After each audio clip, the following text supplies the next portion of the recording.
A BigDaddyG, a previous winner, going up against Hayatei, and Hayatei is going back in time on us, Ultra David. What? He's got Acid Pour Aaron Black. I love, oh wow, okay, already just interrupting it there was imBigDaddyG, trying to steal turns and keep it going.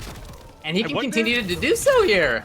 I wonder if there's something about the Fujin matchup that Hayatei doesn't like here against Mama Blade. Going back to Aaron Black that we haven't seen in a long time, coming in with the low crush. And this has been relentless pressure and damage. Now going to force the breakaway. This has been all BigDaddyG on an offensive rampage to start us off. The armor break, though.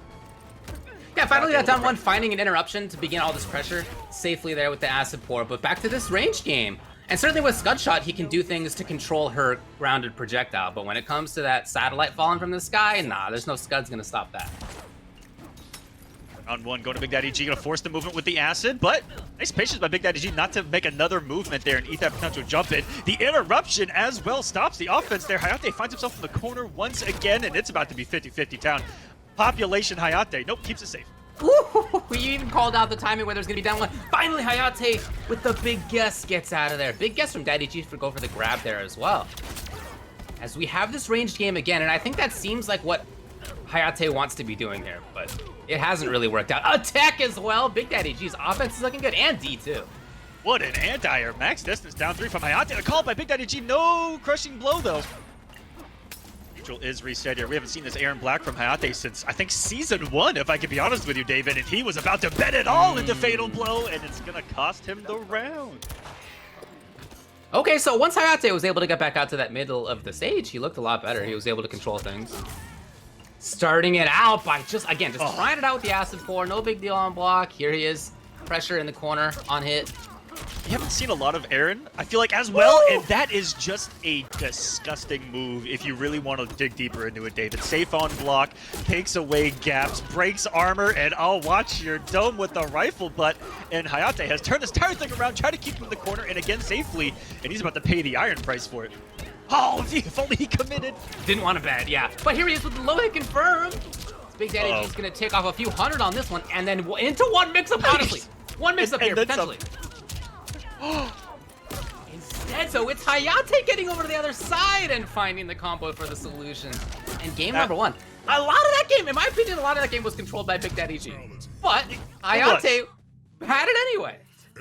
That came down to just a big jump from Hayatei there in the corner that luckily didn't get sniped by that stand one that BigDaddyG did.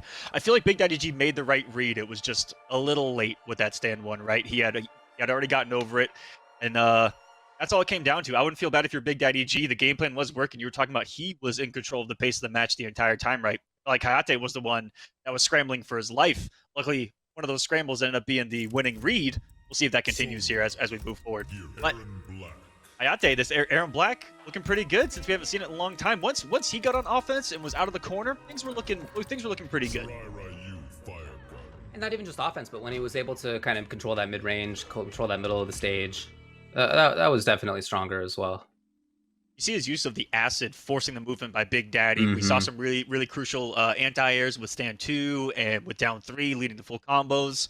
And you see that BigDaddy's not really ready for this Aaron offense that utilizes that, I don't even know what it's called, if I'm being honest with you. I think it's the back forward one that you see with the armor break that pours the Acid on. That thing is just a game changer. Look, that takes away the gap into some massive damage. Yeah, 100%. 210 just like that. I want to say that's -7 with some pushback too, and that's about where Aaron Black wants to be at down 3, down 4 range, where he's going to annoy you to death with the pokes. Right back into it, though. Spent those 2 bars to get out of that situation, but found himself immediately into it again. Big delay from Hayatei. Trying to start offense here is BigDaddyG. Oh, catch it! But not quite there for the rest. That's for his life right here. The patience and wow, the tackle. In the right read, even if you'd overcommitted to the gunshot right there. These boys are just keeping it safe right now. I'm expecting one big risk from BigDaddy right here. What's it gonna be the 50-50? No! Hayatei gave him the opportunity to swing too, and he didn't take it. He put a lot of respect. Oh, off on the jump in right there. BigDaddyG, if you'd have done a 50-50 off that jump in, maybe a different story. But I think that he gave Hayatei a lot of respect right there because the jump in was so high, right, David? Where it could have been really negative on the block. A rare wake-up attack from Hayatei, putting his opponent back into the Acid. BigDaddyG trying to find something, a little micro tucker. Maybe just too far away was Hayatei. And now he's gonna get a little bit of pressure here. He's quite light when it comes to pressure. That has not been the major thing for him. Oh boy, it's like a double acided. That's not even a word. Pour, acid on the ground. Acidified. Hayatei just, and even here when he's bringing in chip damage, it's really mounting up. Down one to interrupt it yet again. There's been a lot of little mind games back and forth on that. Trying to get out of this. Back one start. Hayatei just patient. Just absolutely willing to block. Oh. Finding a moment with the downpour. And wow. That one was definitely better controlled by Hayatei. Yeah, he was in control of the pace of that match. And again, forcing the mobility out of Big Daddy. Even more detrimental with the health leads. Big Daddy hasn't really answered back with what I thought he might there, which would be, you know, being a little more aggressive with his offense. It looks like he's still trying to keep things really, really safe, and I feel like he's playing into Hayatei's hands right now. Hayatei has a universal, I would say, going back a couple of years. You know, when you let Hayatei breathe, he's an issue. So I would say for Big Daddy, you might need to get even more offensive here and start to believe in some of these mix-ups and just let it rip. You're down 0-2. See what happens here. It's true. We haven't really seen too much in the way of like dedicated overhead low, just straight up guess mix-ups. I think he did try that a couple of times, but Hayatei was there for the interruption or hit him before the back one even connected. Yeah, getting back one out is going to be a problem. Every button that, or every poke that Aaron Black's going to put out is going to be a low-profiling menace to society. Even that stand one, that was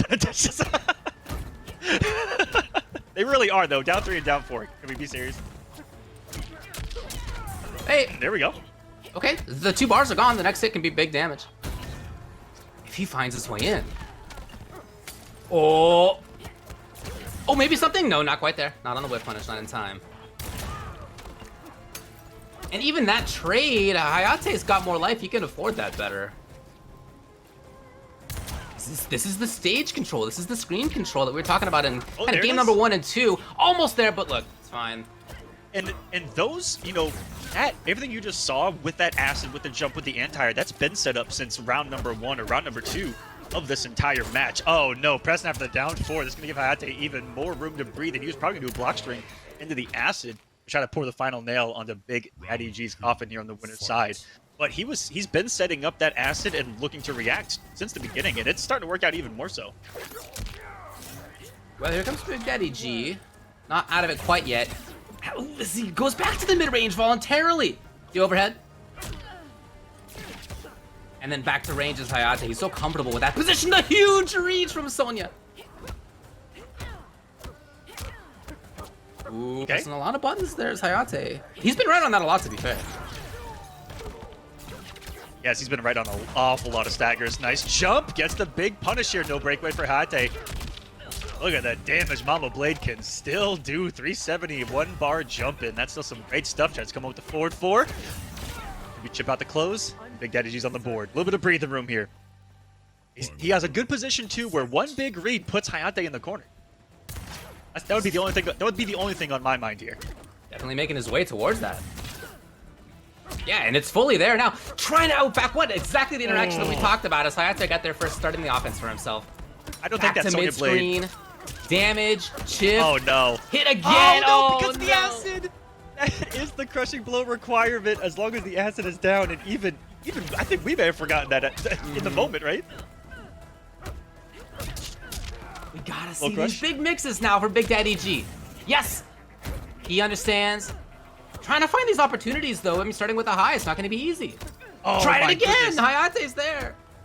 The mind games right there are incredible. Whether or not what that came down to, you saw how much Big Daddy G had to respect down 4 and try to play around it. That entire offensive sequence, right? He was like, okay, he's just gonna reversal down 4 because it's free, because he can, because it's Aaron Black.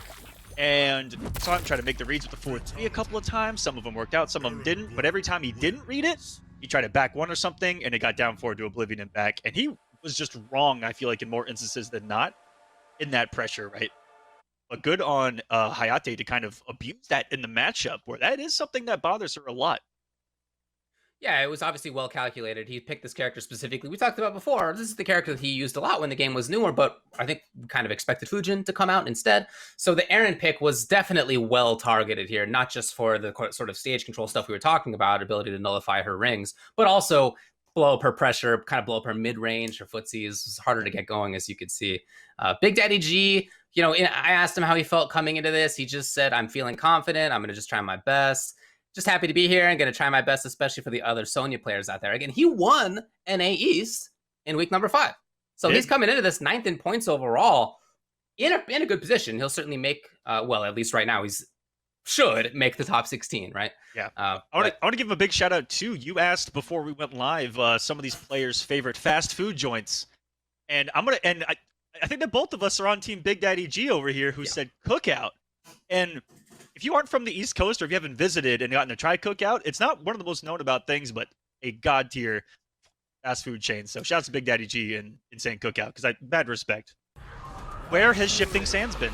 I never see it from anyone that picks it, David. Yeah, I mean, I guess I know what you mean. It's not something that they are using all the time. And in this matchup, well, I was gonna say, in this matchup, it's a move that doesn't help when characters have really good advancing normals. So Shang can just forward 3 or forward 4, right, or something like that, which is really strong. But I think that both him and Tweedy and a couple others that utilize it and don't utilize it, it's just to kind of keep their game plan maybe more 1 or 2 dimensional. That simple but effective tactic, right, of not having to worry about something extra because everything else works. Well, certainly Grr's already doing the work. Working just fine. Yeah, he's already exactly where he wants to be, harassing here. He's got the hit confirm. He's going to make it count. Zintai, yeah, not even going to bother getting out of that combo. Already so much damage taken. And another mid-command. This is the most I've seen Grr abuse mid-command grab early on, and put me on the McDonald's dollar menu because I'm loving it. Yeah, it's very interesting because you're right. A lot of the time, Grr won't have that super command grab heavy style, at least at the beginning of things. I wonder if there's just a little bit more info here. Wow, again, right back to the well. I remember the last time I commentated one of Grr's matches, I said it a lot. I'm like, man, he really should command grab more. Just looking at how he plays was maybe too safe, right? And I'm like, and everyone complains about mid-command grabs, and his is disgusting. Advancing, takes you to the corner, and look at where we've been the entire time. In the corner, baby. And he's using Shifting Sands. This is a different Grr. This might be someone else, David. Hey, you've been talking about Shifting Sands, and here it is actually doing a lot of work as he tried to jump out. Oh, okay, well, you got the range on that, I guess, but beware in a few seconds. Oh, boy, every right read. Yeah. No, it could have actually been for the kill. That was like a guaranteed command grab. That was kind of gross. But you're right. Could have gotten up, made a read that he was going to come out of the shift. Right. I think it was on Grr's mind at the time, but he's in a wonderful position here. And Zintai hasn't really gotten to play any of the game yet. I felt like 90% of that was in the corner. He finally was able to breathe right there. And just like most people that try to advance in on Gears, they meet the active frames of a 4-3. And the rest, as they say, is history. I get why he would want to advance right there. He's expecting Grr to continue to back off. Oftentimes when we see Grr play, it is that kind of style. This was a more offensive take than we often see from Grr, right? I mean, he'll oftentimes back off. He'll be harassing with Sand Trap. He'll have the statue out. Sometimes he'll teleport around. It's a very run-heavy style. He's playing the Atom, right, from Injustice. But this one was certainly much more forward-focused. And then at the end, again, with the read of trying to move forward, it was exactly the right time and exactly the right call.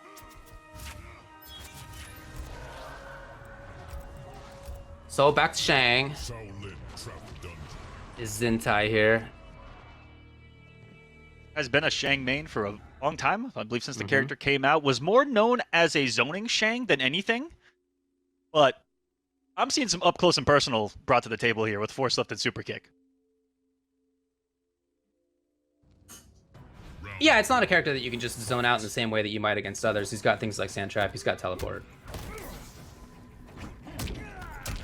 And if Grr's being a little more aggressive here, David, with the command grab, that turns... Oh, man. I'm actually curious why he wouldn't want to bring the other Sand Trap as well, though, versus the Shifting Sands. But now that he's using Shifting Sands, I don't really get to say that, because now that he's using it, that makes command grab so much scarier, and almost like you would bring the other Sand Trap to close the gap. He's kind of doing the same thing, just with a different move. Yeah, I feel like he's just constantly... he's never let go of Zintai. Oh, he does have it. Okay.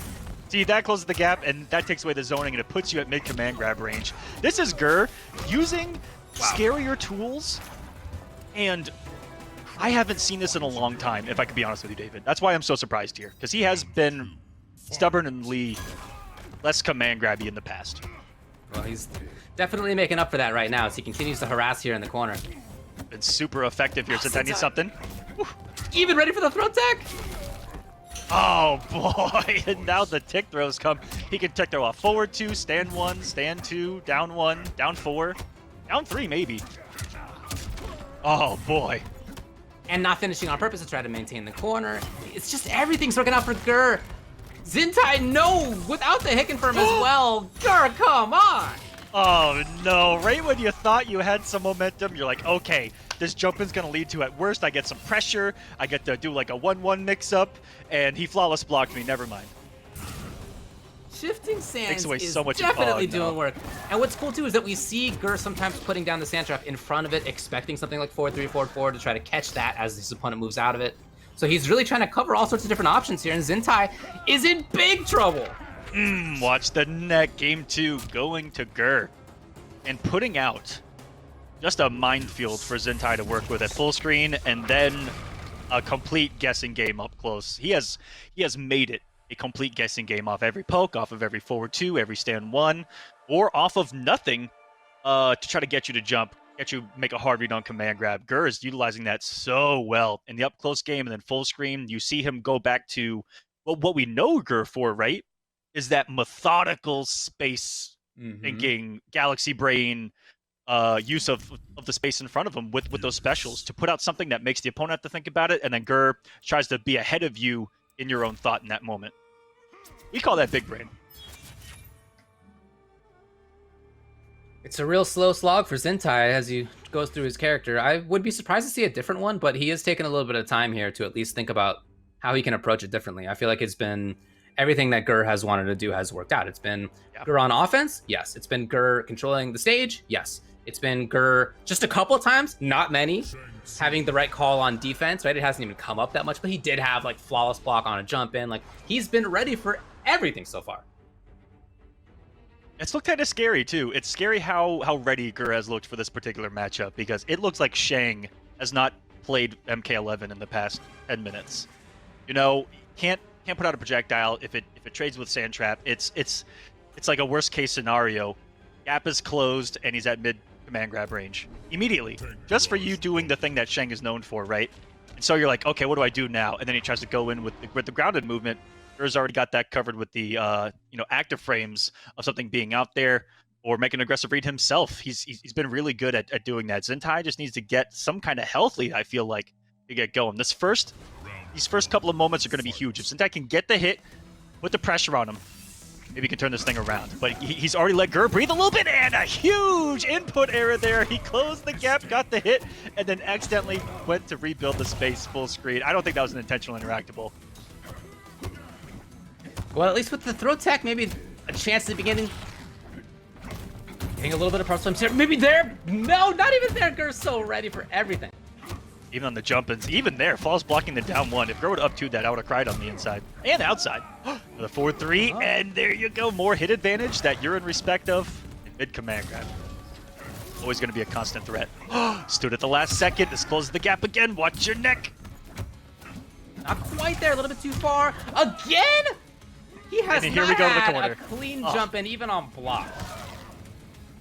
Grr has just taken away everything, I feel like. And if you'd have placed that sand trap a little closer, that would have been disgusting. There's a jump kick. Now things could happen. Oh no, Grr with a big whiff, but Zintai too much recovery on the jump kick, and the instant jump 1 from Grr gives him a match point here. Whether it be on the ground, whether it be through the air, Grr looks ready with the buttons. And Zintai's struggling to get something going. Even there, as Grr backs off slightly outside of the jumping range. Zintai, okay, looking for the low after that was Grr. Ooh, I was He wasn't even ready for it not to have been false locked. Oh my god. Okay, at least literally the first hit confirm into significant damage for Zintai comes here.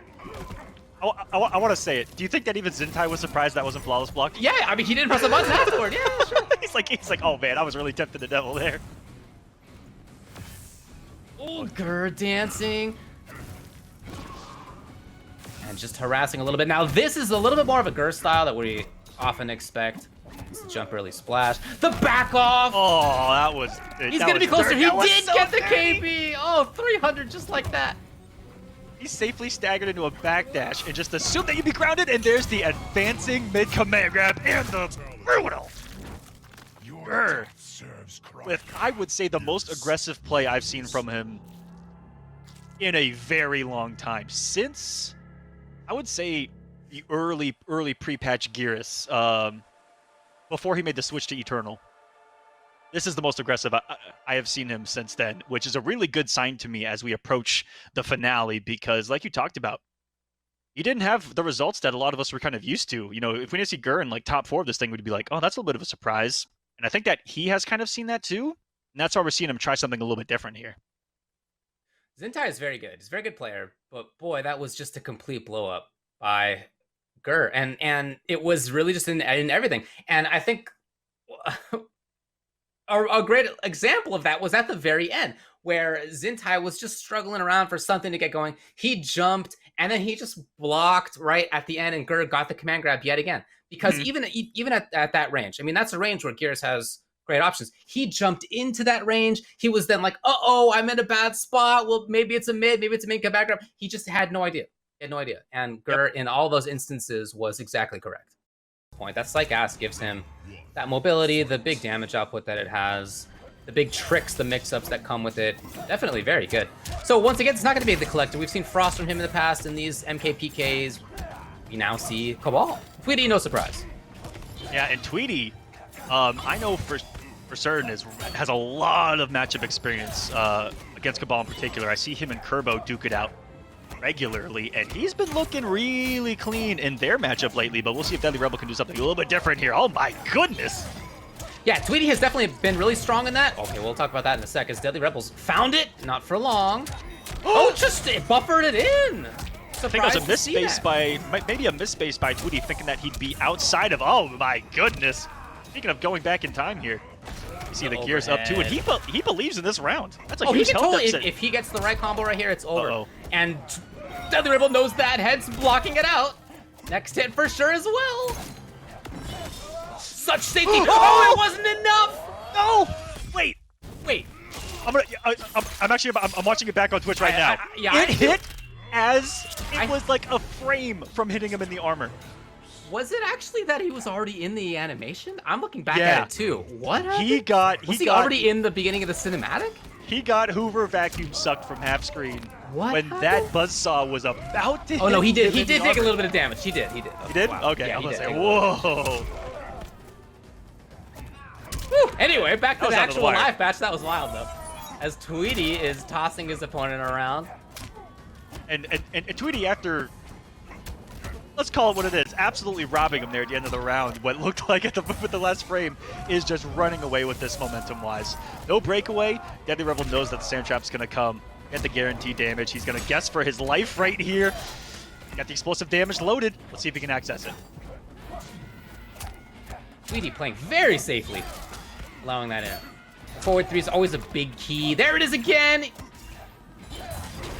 Chip is a big problem. Oh, actually landed on it. That was hilarious. So Tweedy ends up taking it. Yeah, we're talking about this earlier, but having now seen Tweedy versus several Cabal players, for sure Kerbo, right, very, very strong player, his use of things like forward 3, instant jump 1, just backdashing, or just straight up like knowing when he doesn't need to contend, those always make it look to me like he's able to solve that air approach better than almost anybody, with a character who, I mean, has the tools clearly, but doesn't have like the dedicated, here's like my dedicated anti-air special, or whatever it is. He nevertheless makes that work out very strongly for him.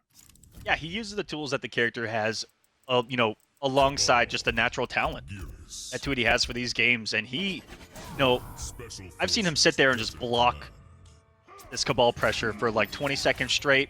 Swings with 1-4-3 and the match is over. So like he's got the patience down. He knows when and where to look. Let's see if Deadly Rebel can do anything to break this kind of hold that he has on the Cabal pressure. He had his moments where he didn't commit. Maybe could have gotten some hits where the raw buzzsaw was connecting, where he just, I don't know. I feel like he was committing as much maybe in that game 1. Okay. little something different. Yeah, we didn't see that before. So he's definitely thinking in his head about how to change. God. Oh, punish. Yeah, that's a big problem. He got away with that in game number 1 out here. He did. Deadly Rebel thinking there that everyone on Wake Up's, Cabal's one of the few characters, both these characters actually, you have to respect so many mids, and that's where those throws open up. Got great 1-1-1s between them as well. These two actually have really similar pressure now I think about it, David. Oh, the clothesline. Tweedy loves this knockdown in particular. Decides to do nothing. Look at that, it's the patience. Okay, a little bit of patience. This slight offense almost burned him. Oh, here we That's go. Down 2 again. No cancel. Deadly Rebel harassing a little bit on the way in. Oh, what else would it be no. but the forward 3? Talked about it. What an answer. Okay. Different pressure there by Deadly Rebel. A lot of people assume that pressure's gone after the 1-1-1's complete. He's out the gas again. And if he moves forward a little bit, he can heal. Although it's not really going to matter. And there we go. Soak it up. Oh, Yeah, basically the question now is, are you going to die from the Fatal Blow? Oh, no. Or this. Here we go. The pressure begins from Tweedy. A little, oh my god, check the movement. Deadly Rebel stuck. That might have been... Do you think that reversal hook grab might snipe that on block? I don't know if that's 100% safe or not. Because there are a lot of characters that struggle with punishing that. That's kind of a free check for Gears when he knocks you down. Is that down 4 sand trap?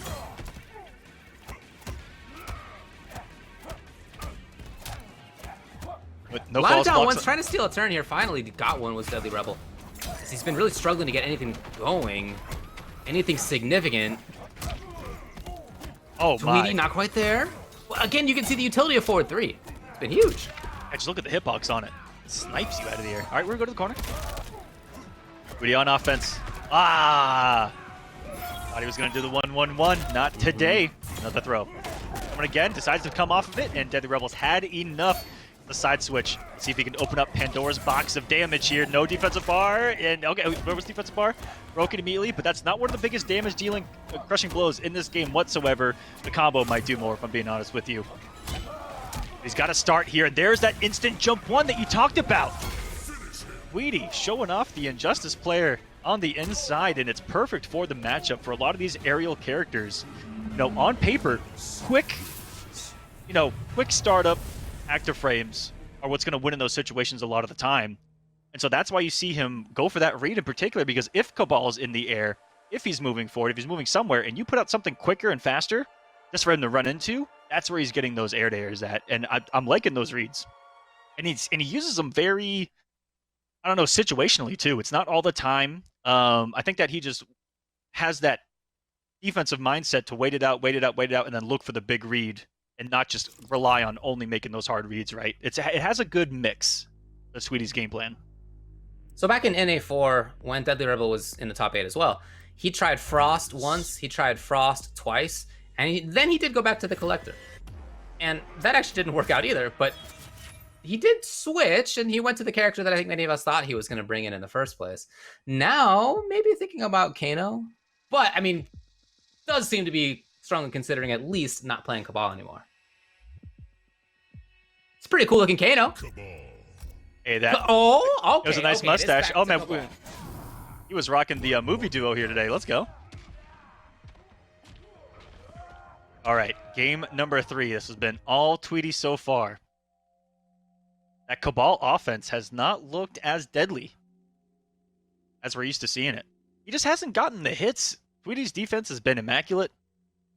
The reads have shut down the advancements in the air, on the ground with 4-3 both really. Tweedy has done a great job of being outside of that range, or being at... Oh. What? There you go, bud. The exact time he finally does a sand trap, 10-15 seconds into the round, he was right. He just happened to call it out at exactly the right moment. Another Punish one. there. And that's all Tweedy has done is move back, and he finally changed things up. Didn't need too much for that read, though. Here he goes, backing up. Well, I think you're seeing some uncomfortability on Deadly Rebel's side. Kind of where to be throwing those saws. Oh, looking for the false block up through. I think for Rebel, he's like, man, how do I hit him right now? Oh, and every time he goes to the air, almost every time he goes to the air, something's meeting him. Yeah, and that's what you want to be doing as this character with that slight gas. You want to be up in the sky. You want to be harassing, finding big damage from up there. And that has just almost not happened.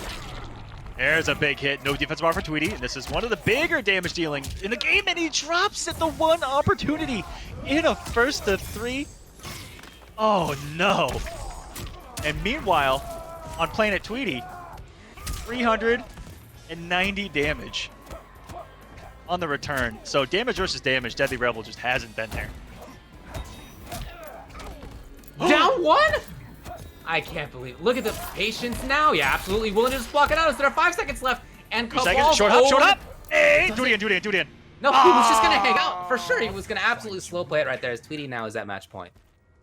Round 2. That has to be the most unblockable thing in that situation. But he just didn't have time on his side. Meanwhile, Geras has all the time in the world. That's just lore. Here we go. Oh, I thought that was gonna be an opportunity there for Tweedy. Deadly Rebel finally with the hit confirm. Nice pickup. He's got a bar of offensive. Yep, here it comes. Tweedy backing off. I love that range that Tweedy backs off too a lot of the time before getting things going. And you as his opponent, when he does that backdash, what he did right there, at the start of the round, at the start of the match, where he was all about backdashing and then doing something, right? Where there he backdashed once and then gets aggressive, and that catches you off guard defensively. You make the read. Ah, here we go. You make the read that he's gonna do a double backdash. So you press a button or you jump, and he instant air jump ones you. So many clutch callouts by Tweedy that have been working out. Now he just retook the health lead with that fatal blow. Rebel's got a fatal blow himself, and oh wow. No. One more guess. Even chip. Even chip's a big problem. Okay. He had the opportunity. He did. 4-3. What else would it be, Aquaman? That 4-3 there for Tweedy. Expecting his opponent to go up into the sky. He was absolutely right. We're not even gonna see the fatal. Oh, give us the castle. Come on now. Oh, who doesn't want to see this? There we go. All right, well, here we go. We're all friends here. There's no fatalities after all. At the North Tower, the South Tower, and the main one. There you go. Praise the sun. Look, Tweedy just looked fantastic. And very unusually, we've had 3-0, 3-0, and 3-0 so far in this top 8. It's very rare that that happens. You know, almost always, especially in this region, we see close match after close match. But so far, very decidedly in the favor of Hayatei, and then Grr, and then Tweedy right there, who, as we said, we've seen him play versus strong Cabals before, and he has looked great, and he continues to look really, really strong in that matchup. Teleport, and he's got the Spirit Ball, so he's going to be able to check him with those knives here on the ground. Really quick projectiles back and forth. He's got the safety of the slide. I like this loadout. And for Kano, it's the loadout that we've been seeing. I feel like a lot of Kano players kind of gravitate towards over the last, month, maybe a couple of months at this point. Strong mid-range into pressure up close, and he begins. Okay, under. Oh! Just like that. We got Bio. Has the corner. This is where he wants to be. Of course, he's played a lot against noobs himself in the past. His own brother is one. Yep, exactly. His brother was a noob Saibot main for a long time. Back in season 1, tries the pull, and that is a punish. Bao just tried to make a huge read there. Same thing for Abyss, trying to read the breakaway. But David, have you ever seen a noob Saibot successfully hit a breakaway with back 2? I feel like that. I feel like that should be a hot topic to discuss one time. Regaining some stage space. But Bio back has the corner. Really harassing well underneath the intended forward movement right there is Abyss. Checking why not with it. Whoa! The second one actually did the trick. Underneath. That was amazing.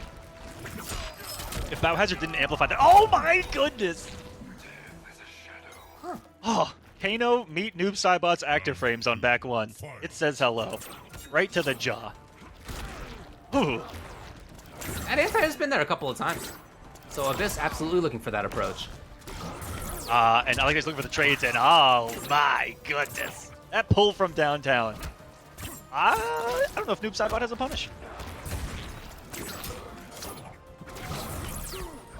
Oh! We got Kano now in the corner. Not for long, as Abyss battles out very, very well. He's been stuck here in this bad situation quite a bit. It has the round lead. Again, the kind of funky interaction. Kano meets him into the sky. Oh, no breakaway. There we go. I'd say he was about to eat a lot of damage. As we're trying to secure the round, tie us up here. Abyss. Oh, no. Just found himself in jail. Quite literally. Because he's going to be plus every single time there. Do not press a button. BioHazard in a wonderful position here more than anything. Exactly where he wants to be. Trying it out from range? Yeah, maybe not. There, I mean, that is it. It does work super far away. Part of why he's throwing so many knives is to make that range increase as well. Yeah, oh, and those, okay. Uh-oh. Oh, that's a lot of damage. Just look at Abyss's health bar, ladies and gentlemen. Quite literally melting. That was like 30 damage. That was so much, dude. Oh my god, so much. Oh my BioHazard's right back it's in still there. that damage. Taking Oh, no. all this time. He's burning. Oh my god. Wow. Job's a job. Oh my god. I feel like that's such a great example of how Kano wants to play with this variation. With that corner pressure, yeah, with the flames going, definitely. And then also the utility of the biopole from that big range. Looking good. Game number 1 goes to Bio.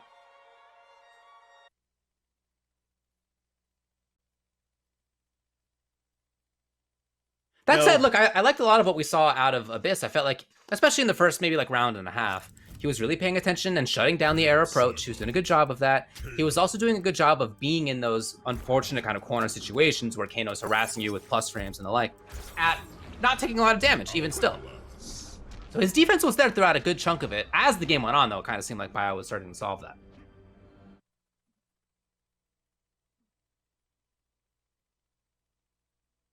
He also just guessed wrong quite a few too many times there in the corner. But who can blame him? You have to respect plus frames. You have to respect staggers in the plus frames. And then there's a 25, 25, 25 off of just, I think, his down one alone, David. I feel like, right? You never know if down one, the acid's going to come, if down one is going to come, down one command grab. So many possibilities in the spaghetti bowl that is Kano. Well, finally, for Abyss's sake, he gets some range. Maybe not for long, though, as BioHazard threatens yet again. And right away. It's really hard to keep Kano out, and if you can say that you've done that, I feel like you've accomplished something pretty spectacular in this game. And right when he built the space, Kano says, "Get over here with the bio pull." So good for a character like Kano to have that. What a check. Oh, tried to walk up and get the grab, and ooh, this time it's exactly the opposite read as Abyss finds down 2, down 2. That said, still read. not a great spot on screen. Yeah. Those are the kind of reads that takes it. Oh, no! Both putting out, I think, their biggest mids right there, and Kano's just a little bit faster. I'm a little worried seeing all the dot damages on Abyss's side. Okay, a little more patience this time around. He kept getting hit by those kind of down one lighters in the last game, and that's why you saw that health bar disappear. Ooh, surely an execution error right there for BioHazard. Abyss does get out of the corner. Want a little bit more, the punish will come. Bio just waltzes in with the grab. You can see Abyss was trying to actually fight. We saw the startup of stand 1, but it wasn't quite enough. Final round. And look at where he finds himself in a final round situation. Here we go. And that is a disgusting kick throw. It is still, on paper, Kano's turn right there. BioHazard thought that he was going to respect it, I believe, on the down 4 whiff. Just, oh, big input error there by BioHazard. Maybe he had a jump 1 Kano ball buffered, thinking that he would try to wake up jump. Wasn't there, and he finds himself in the corner this time around. And this is where Noob Saibot, even without the teleport, can pump out some damage, but he just, he bullied him. He moved him 40 feet plus on block. Woo! Oh. Open for some flawless block. And there as well. As again, Bio just harassing with the forward 1 string into down 1. Abyss, though, does get out of it, and he's got Fatal. He can check with it. Woo! So Bio does not want to be obvious about throwing something right now. Scared. Oh, what a beautiful reaction. He needs one more. Gets the whiff punish there. Missed space by BioHazard, or he was going to try to get away with one there of seeing if Abyss was going to respect the amplify. But not going to matter here. Abyss with a nice swing of the down forward. He is on the board. He has survived all kinds of pressure to get here, though. I was a little bit worried when BioHazard pushed him out of the corner with the forward one string alone. He reset position like against Abyss's will. And that's scary to fight. I know every time I fight Kano, I have to change my shirt afterwards. From sweating blocking forward one, David. Well, finally, we do not have a 3-0 in this top 8. It's at Let's least go. going to be 3-1, one way or the other. We'll see. Heading back to Kano. Who's BioHazard? Surely the same. Again, that really has seemed like what Kano players have coalesced around. You still have the mix-up up close with the command grab. You have the extra sort of mid-range options. Yeah, Biopole back again. Knives matter more. You have a hit confirm into significant damage with hit confirming into Biopole. There's a lot of stuff going on. You got the chemical burn stuff in the corner, of And then you have course. chemical burn, which adds on a different mix-up of the down one, and it makes the corner game, which is already frightening, just that much scarier. And what an answer! What are we from doing at the Abyss. beginning here? Welcome to Swingfest 2021, and it continues here. Abyss putting on another back one and just finds the market. Another one! Oh my goodness, just put the pad down, BioHazard. That was Oh my god, he will called not out by sit still. Abyss. He will absolutely not sit still, and BioHazard does actually find some damage for himself. Yes, the confirm comes again. Those are 2 bars spent, though. Doesn't have another offensive one yet. Definitely doable here. Oh, if he finds the right thing. Oh. No, so important to have that as the reaction. You don't care whether Kano's going to jump with regular timing or with the Kano ball. You just shut them both down.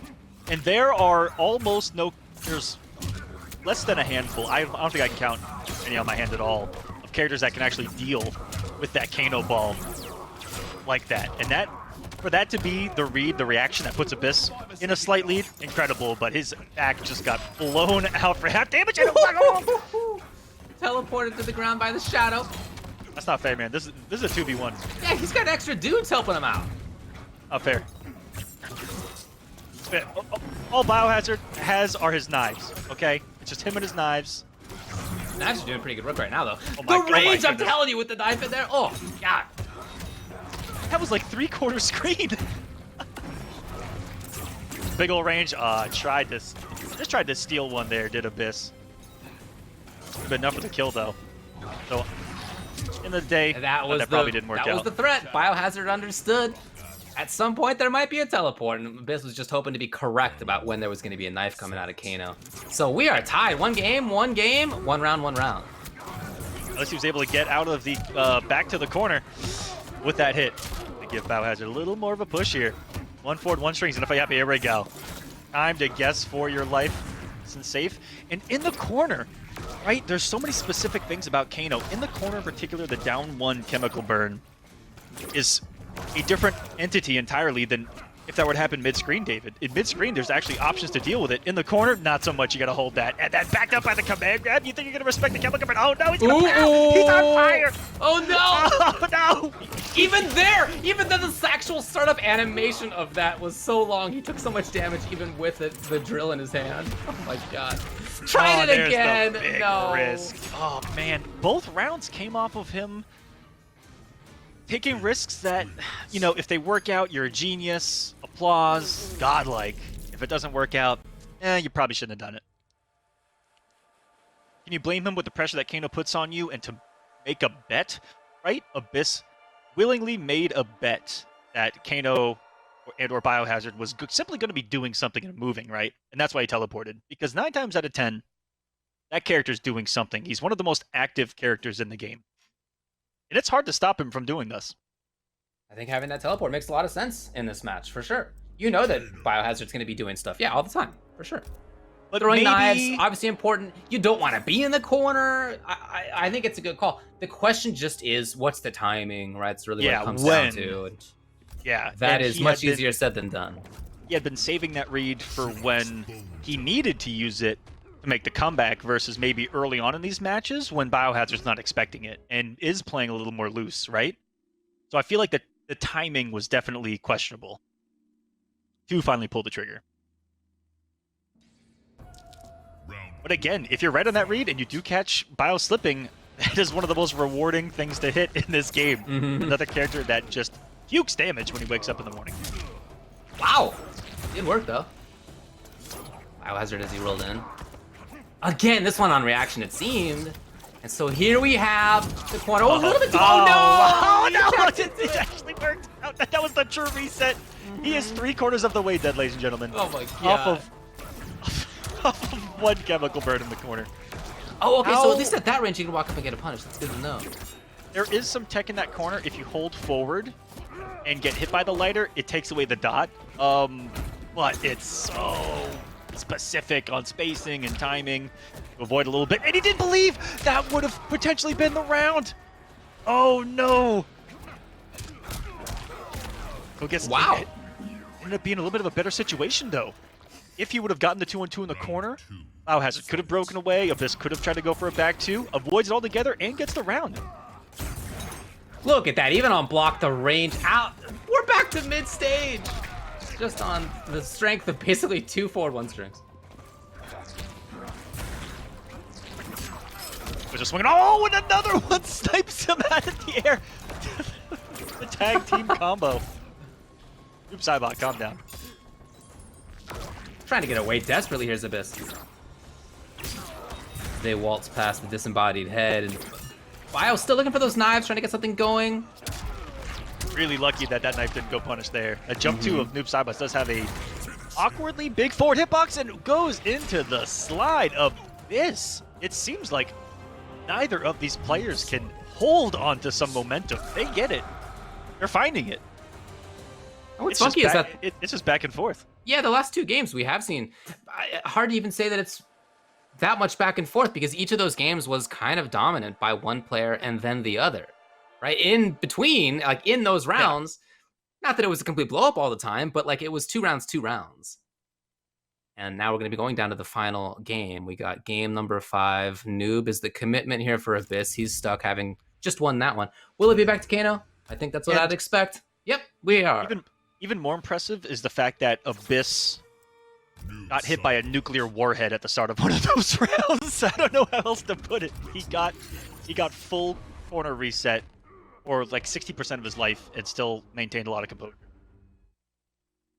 That's a lot to survive and go into a final round with. Nice little chip on your shoulder here. He did change. This is Vegemite now. We didn't have that before, so this is going to get him the ability to get through a projectile with that Kano ball. He's got manhandled for the extended strings. Of course, he's got the command grab. It's BioHazard we're talking about. He's got the command grab. That's why I was surprised when we were talking Cabal earlier. It's so rare to see him without one. It complements his natural aggressiveness so well. Those are good trades for Noob Cybot too. That's why a lot of noobs bring that Ghost Ball, because there's not a lot in this game that's going to trade with Ghost Ball well. Speed do it. He's shadow range. He actually got Abyss to whiff right there. That might be something that BioHazard might need to make a mental note of. And he doesn't block. Came in hot. What a risk by BioHazard. He was feeling it. Put himself into the corner. Oh no! Not fully converted. Oh, that could have been huge. BioHazard didn't have the breakaway and goes underneath the back one, and he gets through that one. Wow. He finally got over it. That has happened 3 or 4 times so far, and each time it hasn't worked out. This time it finally did. Now we have both of them with fatals. You know that Abyss could check with it at any time. Oh my. Amplify! It's not enough, but even shit may be a problem. Yes! Wow! BioHazard goes up to match point. Oh no, for Abyss. That moment right there was a big problem. He's stuck in the corner as well. It was a really weird read. He blocked a jump in and did reversal throw right there and got rocked for it. And that's such a big, aggressive, risky read. Abyss in trouble, trying to find his way out. He jumps out! Oh no. Good call though. He's out of there. He gets... Oh boy. Just different pressure right now from BioHazard. That was on reaction right there as Abyss continues to be in big trouble here by BioHazard with plus frames again. Yes, again, my friend. 21 health is all Abyss has to his name now. The 3 and the comeback begin. This is scary. Cuts it off nice and simple. A lot of comebacks start with throws because everyone doesn't want to get hit by the big stuff. Is the risk going to come? Oh, the empty jump! And now the Kano ball that simply cannot be stopped unless he maybe made a massive teleport read there. But in the game 5, BioHazard clutching and closing this one out from a sea of 3 O's that happened here in round number 1. We close out with a hype game 5 for you guys. I can't tell. I thought that was Kano's skull for a second. It was so bloody. Kano's happy to be there. And I think you could see how that variation really did make the change once he had Vegemite. You know, the threat of being able to get in so quickly from so far. I mean, he already has these sort of options to get in with something like forward 1. The threat of biopole from this very far range. He already has kind of rangy stuff to start things off. But once he has that going, it's something you have to worry about even more. And we saw so much more of him being able to get in, chase all the way to the left, chase all the way to the right. And neither way, Abyss was just not able to escape. Yeah, it's a tough spot to be in, and you know, everyone talks about it. Kano puts a different kind of pressure on you than almost everyone else in Mortal Kombat 11. The character has on most of the cast a jailing string that has plus frames. That's unnatural in Mortal Kombat 11 to always be in that position. And then the bacon bits on top of that mixed salad is that the down 1 can go into command grab, it can go into chemical burn, it can go into down 1, down 1, down 1, down 1. You keep respecting the command grab, or it goes back into forward 1 and you're back in the same situation. We go, game number 1. Set up City over here with Frost and an incredibly aggressive Kano from BioHazard. One thing to note is that when he did come off of that bio pull last game, David, I feel like he played more aggressive because he wasn't staying at that mid-range. He was more so up in your face even more with that cancel the Vegemite. So I liked the change up last game. Here, he just has to avoid getting knocked down by Frost in the corner here. That is, I think, the name of the game. These characters are going to be really similar. When it comes to the corner, mid-screen, we'll see how she's able to keep Kano out. Has wonderful big projectiles of her own. Big buttons, back 2. There you see him going to town, and there's a back 2 on command, and it is a mid, baby. No going underneath that, Kano. Get that roll out of here. Get it out of here. Oh, plus frames as well, but disrespected. Oh my goodness, BioHazard getting away with a down 1 right there, and look at what he's getting off of this robbery right now, David. But that goes to show you, jail off of your plus frames, ladies and gentlemen.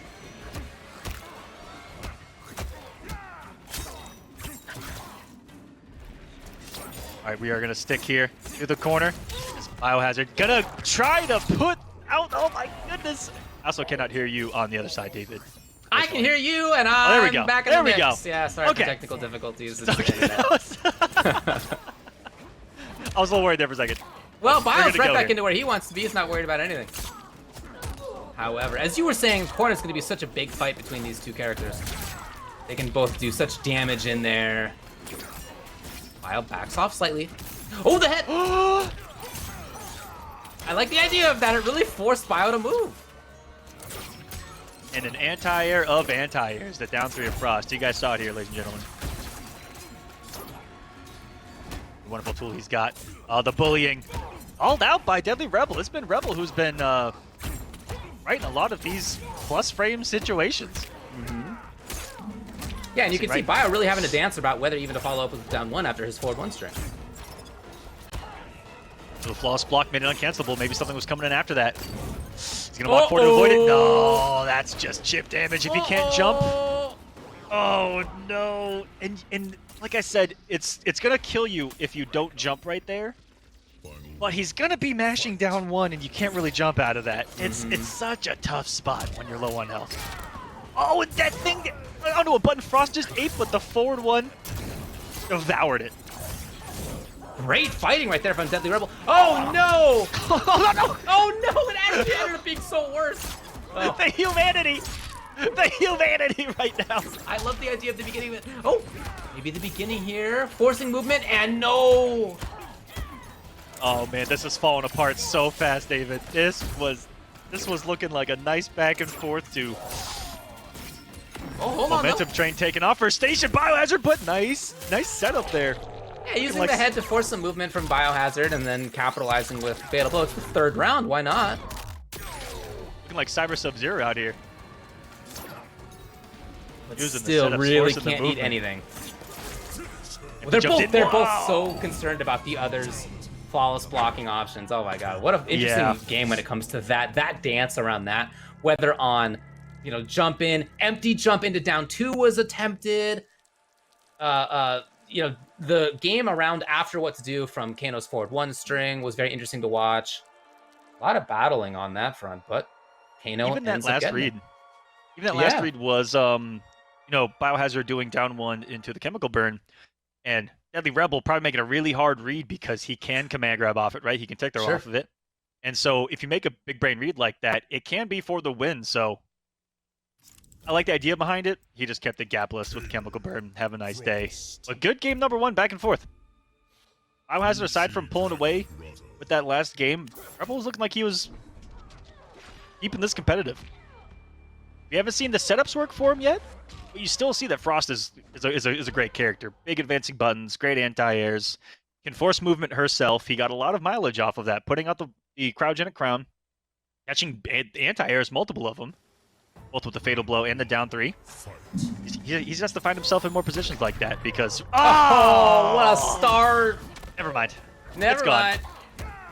There we go. And how many times has he put out a button that forward 1 has just run over? Oh, he's trying desperately to get out. Avoids the damage over time there. Well, a little bit of damage over time. He's still taking it with a chemical burn. Oh no! Yeah, he's dead. That's the bad spot. That's the bad spot right there.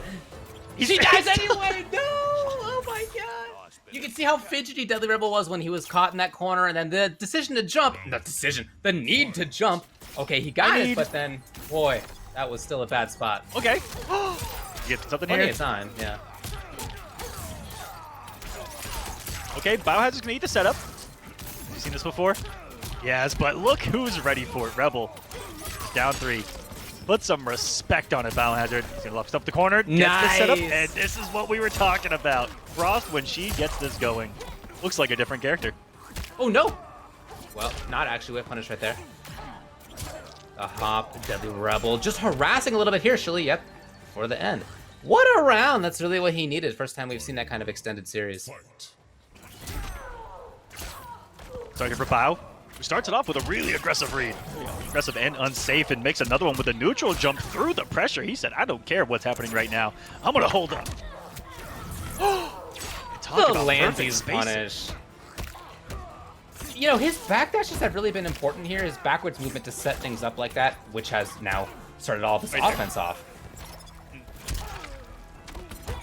Oh, that is layer 17 if I've seen it. I love that. That's so fun. Is on. Not BioHazard to whiff, but just wasn't ready for it. It's got such little recovery too. Forward 1, a why not button in any instance, I feel like. Showing off the range of her own. Yeah, and back to this kind of mid-rangey play. The head comes out again. Back and forth is really where Kano's trying to be. He does not want to be in an obvious spot where the head can be a problem. Ooh, no commitment. Definitely doable, and I take everything back. That bio pull is a different tool to worry about here mid-screen, and that's what separated him in the last match, where he felt like he needed to be more up in his opponent's face versus here, where Frost kind of wants to be at that similar range where she can put out a down 4 or a back 2 safely right and play with the projectiles, put out a cryogenic crown. That pull is going to be something to always think about. And are you truly ever safe? That's what I feel like that's added to Kano's game plan, is not only you feel like that's the case anyway because of Kano Ball, but now you have something that's kind of sometimes safe a lot of the time when it's done from a distance. And that turns into significant damage and Oki. So Deadly Rebel's going to go back to Frost. I was curious to see whether we'd see a switch, but feeling good about it. And look, there have been times in each of these games so far where I get it, where I get what Deadly Rebel's going for. It's not that the character's weak, necessarily. He hasn't found enough of those pressure series. And there have been some great reads by BioHazard's Kano. The beginning round start of, ducking under into the down 2, for example, last time. See if the opener is here. Ooh, clean back too, but no commitment at all. Come back to bite him here. Nope. No pun intended. It's almost like a moving wall here for Deadly Rebels Frost. I like this a lot, what we're seeing right now. It's just slow approach. But I'm telling you, backing off That's the into range. Biopole, into forward 1. That has been such a thorn in Deadly Rebel's side. Because it's been hitting something that Deadly Rebel presses, right? Whether it be down 1, whether it be forward 2, or back 2. Just sniping him in those moments. Is the back dash going to come here? No. Aggressive. And the back 2 kind of ducking and weaving Frost out of the way to get the crushing blow punished, but oh no! Rebel just left so much damage on the table. Nice little anti-air. Again, using that head to make his opponent move. The pull from way downtown! Then he turned it into a setup. Oh my goodness. He actually could have closed that with Fatal Blow, I think, right there. Gonna hold on to it anyway. Showing the confidence. He's up 2-0 here. Forward 1's his way to a match point anyway. That was a cool little interaction that we get to see between in a matchup that's pretty darn rare. Oh! Whip punish? That's so sick. That's actually pretty mean right there. I love it. What's great is that the up 3 of Frost has a similar animation where she's just kind of putting the ice out of her chest, and BioHazard with the bio pull, it's like they were mirroring. Oh no, but what isn't mirrored right now is the damage being done, because that's going to be game, set, match, explosion for BioHazard. The 3-0 victory, grabs the beer, calls it another day at the office. Kano, ladies and gentlemen. This top 8 is officially cooking with Kano. That range, backing off, outside of the wake up 3, backdashing outside of button range. It just gives this character, who already has forward 1 from way downtown compared to many characters' options, already has things like jump into the sky, look for Kano ball. Already has these things to start things off from farther away than many other characters do. You're already worried about all of this? I know, right? I'm worried. I'm worried. Into like really easy hit confirmed damage from far. Now some characters can punish it from range, of course, but there's some characters who struggle at that, and that just looks like a big problem for those who do. Be a little bit more secure and to get a better spot in the bracket as well. And boy, he was a buzzsaw when we saw him before, that's for sure. He blew up Zintai. A very strong player himself. Ooh, both of these guys have pressed every button on their pad. This is an aggressive button check. We just stumbled upon here to get started. Comes the drone. They're not watching his toes. Nice short hop. That looked like it was a godlike read on the sand trap. Ends up working out. Oh, Grr going to town with his buddies though. This is just like we saw out of Abyss, David. This is a 2v1, 3v1. He activated the entire Sahara here. The whole floor becomes quicksand. Nice, just the sweep, putting out some different actor frames there. Grr. Again, I've seen him play a little bit different here today than before. Less of that Grr gameplay that we're used to seeing, and the aggression, and I'm shocked that didn't snipe him with the fatal blow. Wow. BigDaddyG able to block in time. Looked like he had whipped a stand 1 or something. Didn't get vacuum cleanered. And look at the reward he gets for it. Round 1. Interesting, yeah, ready to spend it all like that. BigDaddyG starts out in the corner. Bad spot, big plus frames here for Grr. Easy hit confirm into big damage. Woo! Oh no. It's so mean! What are you... Oh, you're stuck, buddy! Look how much you have to fear. Yeah, you still have to worry about that. Again, big plus frames on block. You could teleport in there too. If you get hit, it's a launch. He could forward dash command grab at that range. He can forward dash command grab at that range. I want that known. Here it comes. Welcome to the corner. Yeet! Grr, just absolutely in control. Pressing buttons underneath it, ticking for the first time into the command grab. Out of the forward 2. And now, knowing all he needs is anything, sand trap, whatever it is, even that probably would have been on block. Again, big plus range. That's probably a chip kill sequence, to be honest. Round goes to Grr. It's crazy how you see Grr play with that own right. It's similar to what we saw of Deadly Rebels Frost, only it's faster, has different options off of it. Add on top of that, something that messes with your movement anyway. More aggression up close with the command grab. This is scary. It's making this comeback happen. Oh, even on the drop though, still in a good spot. And it was still 30%. It's safe. Did find the moment. Here we go, BigDaddyG. expecting a breakaway, and that's not what Grr gave. Oh my god, Grr was saving the bar for that, but did not have offensive bar anymore. So ready for it as well. Just knew that BigDaddyG was going to press a button after the 4-3 there. It tries to go airborne, not today. Sit back down. And whoa! A downward ring, barely see that one. And teleporting into nowhere. It looked like BigDaddyG had the read. Was that actually? Was it an autocorrect, or do you think he intended to do that? I don't know. It looked like it was right. It was just okay. This my sentence is gonna not sound correct, but it was right and wrong at the same time, and I think he would be meant to do it. He just went underneath Grr when he had already made it over the top of him, maybe going the other way. That was odd. My memory of it was that it came out on teleport. Am I wrong about that? I don't even. I don't know. It's so fast. Oh my god. If it would have worked, it would have been the Oh, most you're right. brilliant call out It was a jump. I saw it wrong. I've ever seen in my life. It would have been the most. But I was watching the stream, which is a little bit delayed compared to where we are. No, you were right. You were right. I just saw it wrong. All right. Anyway, getting back to the match. Either way, scrambles. Absolute scrambles here.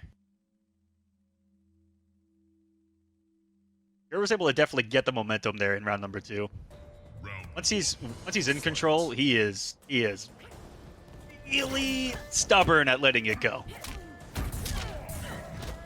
Oh, okay, coming up the bar immediately. And then patience after the plus. Oh. There's something new. God, he catches that timing so well. It's really hard to get that juggle. It requires really precise timing. Not gonna lie, I couldn't get it when I tried Eternal, and Dude, I was it's just like, tough. nope. To get it consistently and off of different launchers too. All right, well here's BigDaddyG finally close to the corner, almost there. God, the highness of pack 1. Obviously a problem. We all know it. We all know it. That's but exactly shout out to Grr for blowing it up. We saw it earlier from Hayatei as well against BigDaddyG, just putting out down 4, just putting out down 4. Because what's she gonna do about it? There's no quick advancing mid. I mean, not ones that lead into tons of damage anyway. Right. Ooh! What a standing punish right there. Wanted to come off the resources by any means necessary to get the round 2. I respect that. If he would have done the natural ender, breakaway could have come, or could have survived, did a wake-up fatal blow, and it would have been game over, and then you would have been distraught. Take the round by any means necessary. This is smart for Big Daddy.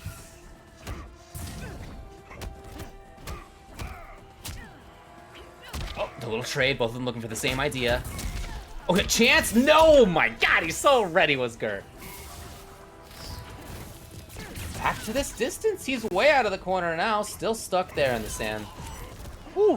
Oh, man, and there's a dude next to him. Oh, he had it loaded. Never mind, he cleaned the screen, but that's fine. He also used something a lot of Gears do, that max distance short hop 2 has such a range from it that it might be safe against her. Yeah, tough to punish for lots of characters. Not much damage on that. Oh, yes, had to get out of there ASAP. For death for Grr now, one guess situation, and oh no, tried to maybe get a stand 1 in there, a down 1. Gets eaten up by the onion rings, and okay, Big Daddy on the board, 1 game apiece. We know that he has what it takes, has a victory here on the pro competition himself. Sitting on a plethora of points. Currently just outside the top 8 with Kerbalicious and Showoff not getting top 8 here. Could with these points that he's already got, probably making it into the top 8. Looking nice and comfy. I mean, I came into this week rooting for him anyway because his favorite fast food was Cookout, and I just think that's the correct answer when it comes to the East Coast. I just think that's right. And you know what? Listen, we didn't talk enough about one thing before. We didn't talk enough about the shakes available at Cookout. All right, we were talking about a regular food, variety. We have a wall of flavors. It's a wall of flavors. It's a wall of flavors. There, you throw a dart on it, you're gonna find something different every time. In handmade, it says handmade milkshakes, and it's just a wall of flavors. Go to town. It's like $1. Cookout, baby. Your entire meal was only $5. You get a milkshake on top of that for like $1.50 more. You can add on 20 hush puppies for like 20 cents. Cookout, baby. What's for dinner?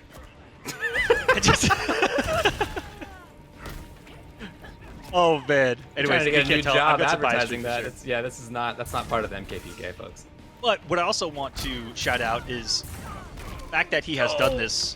Before he won that week of Pro Comp, Sonya was on. I don't even know what Grr is starting. What are we doing right now? But Back four? Who did Okay. Grr pass the pad off to? My man is Right? aggressive today. Look at this dude. Oh He is my! partying back and forth. I have never seen this much aggression out of him. The hop into sweep from I Grr have was never cracking seen me up some. still. Yeah, not a lot of people do short hop mixes like that, but we are in an online meta where it is a lot more effective. Sure. And of course, if someone's going to use that interactable, it is going to be Grr. Absolutely. And you see health remain. BigDaddyG really trying to stay I on believe. top right now, because even chip is a big problem for him at this point. Yeah, can't afford any more of that, that's for sure. The down one, the 6 framer comes to the rescue. 6 frames, good games, as we like to say. But we need to give credit to BigDaddyG, who almost single-handedly put Sonya on the map with that victory quite a few weeks ago, right?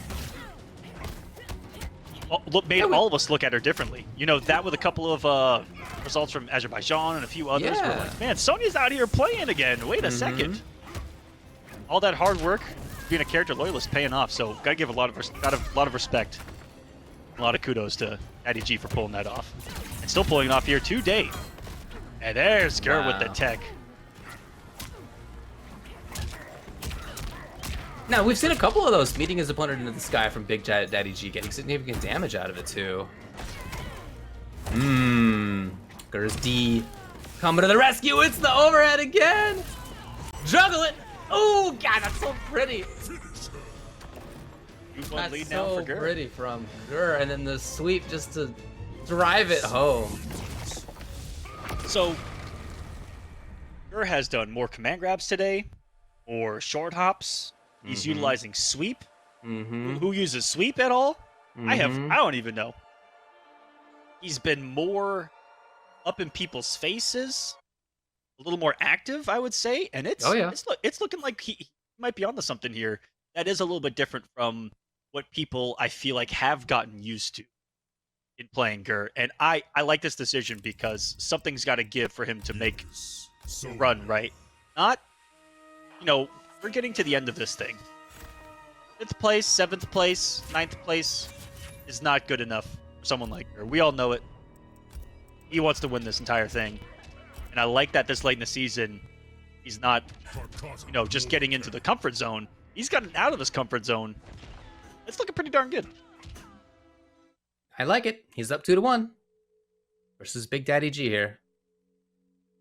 Evolve is the last thing in the Gear is saying. Fail, adapt, evolve. Dang. And Grr is living it right now. He did it. Oh, no. He's died so many times, and it only makes him stronger. Every tournament he loses, he just comes back even better than before. He is eternal. Oh my, got thrown out of a down 3 though. I don't know about that. Might need that. A couple extra lives. Avoid that one. Oh, this is the punish on 4-2-2. Wow. Oh, interesting. Gotta write that down in my handy dandy notebook. Oh, okay, let's go, BigDaddyG. Well, that said, the pressure's entirely off. No pressure for Grr either, but he's way out of the corner now. Back to the mid. You just never know where he's gonna be. He's so tricky in terms of where he wants to go. The big boy's next to him. Now, I do like the movement that we're seeing out of BigDaddyG, though. He's evading the statues quite a bit. Finding the tax with the KB. Oh! Well, look, Grr's in here. He's gonna have an offensive bar by the time this pressure begins. Oh. The duck, though, from BigDaddyG. Wow, fighting back here. That was a microscopic, like, quantum level micro duck right there. Fascinating to see it. There's some flawless blocks, and BigDaddyG's flawless blocks have been on reversals a lot for the poke checks of Grr, and that's essential to have, and so is a tick throw into a mid. Wake up short hop, though. He was ready for it. The anti-aggressive call out. Defense is really looking good right now for BigDaddyG. Boy, maybe just expecting the splash, I don't know. And now with the life lead, will he stick to trying to zone? I don't know if that's gonna be long term. He's thinking about it. Patience, who didn't watch his toes on the stand too, but that too can also tick throw. That is a mix-up on top of a mix-up. And I think that's what Grr's trying to establish here. He's done stand 1 tick throws, but not the stand 2 yet. I wonder if that's going to come into play here, and if that's what he's building that kind of fish for with 2-4 and 2-4-1. Plus frames. Oh, tried to make it a read on the command grab, and Grr one step ahead there. Just at the 30%. Keep in mind she's got 950 health. This is going to be on the margins here. Oh, it's not going to be enough. Oh boy. Still could be a problem though. As Grr could check certainly. Yeah. She doesn't really have the normals to deal with this. No, this is a really tough spot. And escaping. Oh my god, 14 on the clock. 13 on the clock. Trying to teleport, he gets it! Running out of time, and Grr came in to find his own match point. Fight. This will be huge for Grr, more specifically. You talked about him being on the fringe of making that finale, and gets the armor break. Watch your neck, 372. Look at the damage. That looks so much more destructive on a 950 character every time. Oh wow, blocked it into the... Restarting his pressure. I like the idea here for BigDaddyG, trying to chase. Grr has done such a great job of interrupting, and back to the corner, and now all that stage behind Grr, he could teleport in. Uh-oh. That's the spacing on it. Remember earlier when I was like, he's in dash command grab range? Yep. It's from that far away. Yep. It's from that far, ladies and gentlemen. And now BigDaddyG's got to chase again. Just staying away is not going to cut it. He needs to get back in. But the way the Grr's guy's movement, you just never know where he's going to be. And just for you guys' knowledge at home, 120 mid-screen for that command grab, 150 in the corner, and the explosion of the clone. Gonna get it for Grr, 3-1. Again, I think that comes down to this newfound aggression that we see on display. Well, shoutouts to BigDaddyG. Had the right call in terms of fast food. That's for sure. But not on the reads here today in this match. Nope. Now again, he came into this at 9th in points. He'll get some more points for getting 5th place. So we'll probably see him in the finals week. And that's really on the strength of him, again, taking 1st place back in North America at number 5. Just couldn't quite get the same result this time. Grr is looking particularly good. Sure, and it made sense the way he played it versus Sonya. But here versus Gears, he's going back to the character again. Oh my god, or not, or it was an error. Would you just look at that? Hold on. Wait, that was not him screwing up? Dude, I thought for sure. I saw this man hold forward on the stick. I thought that was an error for sure. Okay, we're playing. Massive aggressive read. That's what that ended up being. This is such a tricky rock, paper, scissors match at that range. You never know if Aaron Black is going to let a forward 4 rip, and you quite never know if Gears is going to sand trap. Look at these two. They're just feel each other out right now. Hayatei not want to take the risk. Worked his way in the old-fashioned way, if you guys are taking note. And blew up the gap. You haven't seen anyone else blow it up yet tonight. Oh, it's a big punish. Hayatei's there. His defense is looking great so far. Avoided the corner, too. Tweedy just getting really greedy there, wanting the side switch. And that takes away the gap, and hello. Aaron Black looking all sorts of great again all of a sudden. He's been missing from a lot of tournaments here and there lately. Good to see the gunslinger back in action and taking the round. Hayatei. Oh, man. All the feathers. Oh, man. How many birds was that? Only one bird came down, but 17 birds worth of feathers exploded. Come on, NetherRealm. Really funky time. Oh, wow. Uh-oh. That is a ton. Double acid. And the whip punish. Oh, he didn't believe it. So here's Tweedy capitalizing on his opponent's error. Looking for a breakaway. What a game. Okay. Yeah, another big error there. Yeah. They already eaten all of the damage. Tweedy loves that dash throw mix up. Never know if we'll come up into a 1-1 or at the same range, right? Forward 3. It's the button, and we're going to be talking about an awful lot here. Oh, look at the disrespectful slap with that vial of acid right there. My man's already gone through 6 reptilian bodies worth of acid just in this match alone. He's got a lot of them. Right now, wow, finally, the check came. Tweedy's in for pressure. Very slight. Hands off a little bit. No risks on the flawless block as Hayatei. Now they both have these fatal blows. Two of the more oppressive ones. You really got to consider it. Oh yeah, do you see they're frozen? Oh my god, look at the time! The immediate lack of pressing buttons is astounding Hayatei right now. Actually can't afford all. Oh my god, That was disgusting. Sure. I love Are you the kidding idea me? of that. Hayatei. And he went right back in for the mids right there too. Yeah, his defense was good. His offense was good. He was patient when he needed to be. Really, really nice play from Hayatei's Aaron. And I'm not seeing him take the risk with forward 4 or a slide at all. If he feels he needs to close the gap, he's doing it the old-fashioned way with, you know, walking and blocking. Aaron Black does not possess a wave dash. So, you know, and that's a drastic change for Hayatei coming from Fujin to back to Aaron Black, right? Is that there's a huge mobility gap in those two characters. Fujin, arguably the most mobile character in the game, not just in specials, but also on the ground. His forward and movement back is absolutely absurd. As it should be for a wind god, but Aaron Black, he has to slow things down a little bit, and you see the more calculated, slower approach really paying off. He's avoided every single sand trap almost, worked his way in. Had some beautiful flawless blocks here. That was one of the clutchest ones I've seen to date. And the patience when they both had fatal blow, you saw him not want to overcommit at all. Blocked every single sand trap and just walked his way in. Ends up paying off. Round 1. All right. No change out of Tweedy. Not expecting that. And now, oh my god, it's a big read early. As Hayatei gets significant damage out of his 344, and then back to that kind of patient style. Sure, Hayatei's blocking a lot here. Tweedy's checking. Yeah, but Hayatei really just walking around. Okay, seemingly with this slow approach. Yep, just dash, chill dash, and gets in range. What a side switch from Tweedy and the stand 3. That's one of his favorite things to do. That's Tweedy specific with the character. Oh, that's just gonna hurt. No breakaway either. Something you gotta respect because Aaron Black has one of the most disgusting anti-armors now in the game, mind you. Safe on block as well.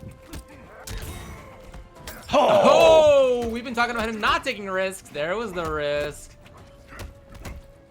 I don't even think Tweedy thought he was going to take a risk. He was like, wait a minute, he actually did it? Yeah. Hold on a second.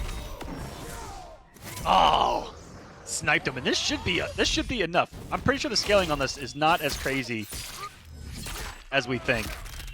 That should be death with the gauntlet. What a flawless block back. Tweedy finally with an answer of his own. It had been Hayatei Round 2. on point with the flawless blocking of the counter pokes, of the jump-ins. This will be good for Tweedy to get settled here in the match. Yeah, Tweedy's where he wants to be now. Harassing, getting the grab, the mix-ups have begun. He's here just for down 4, though. And backing off.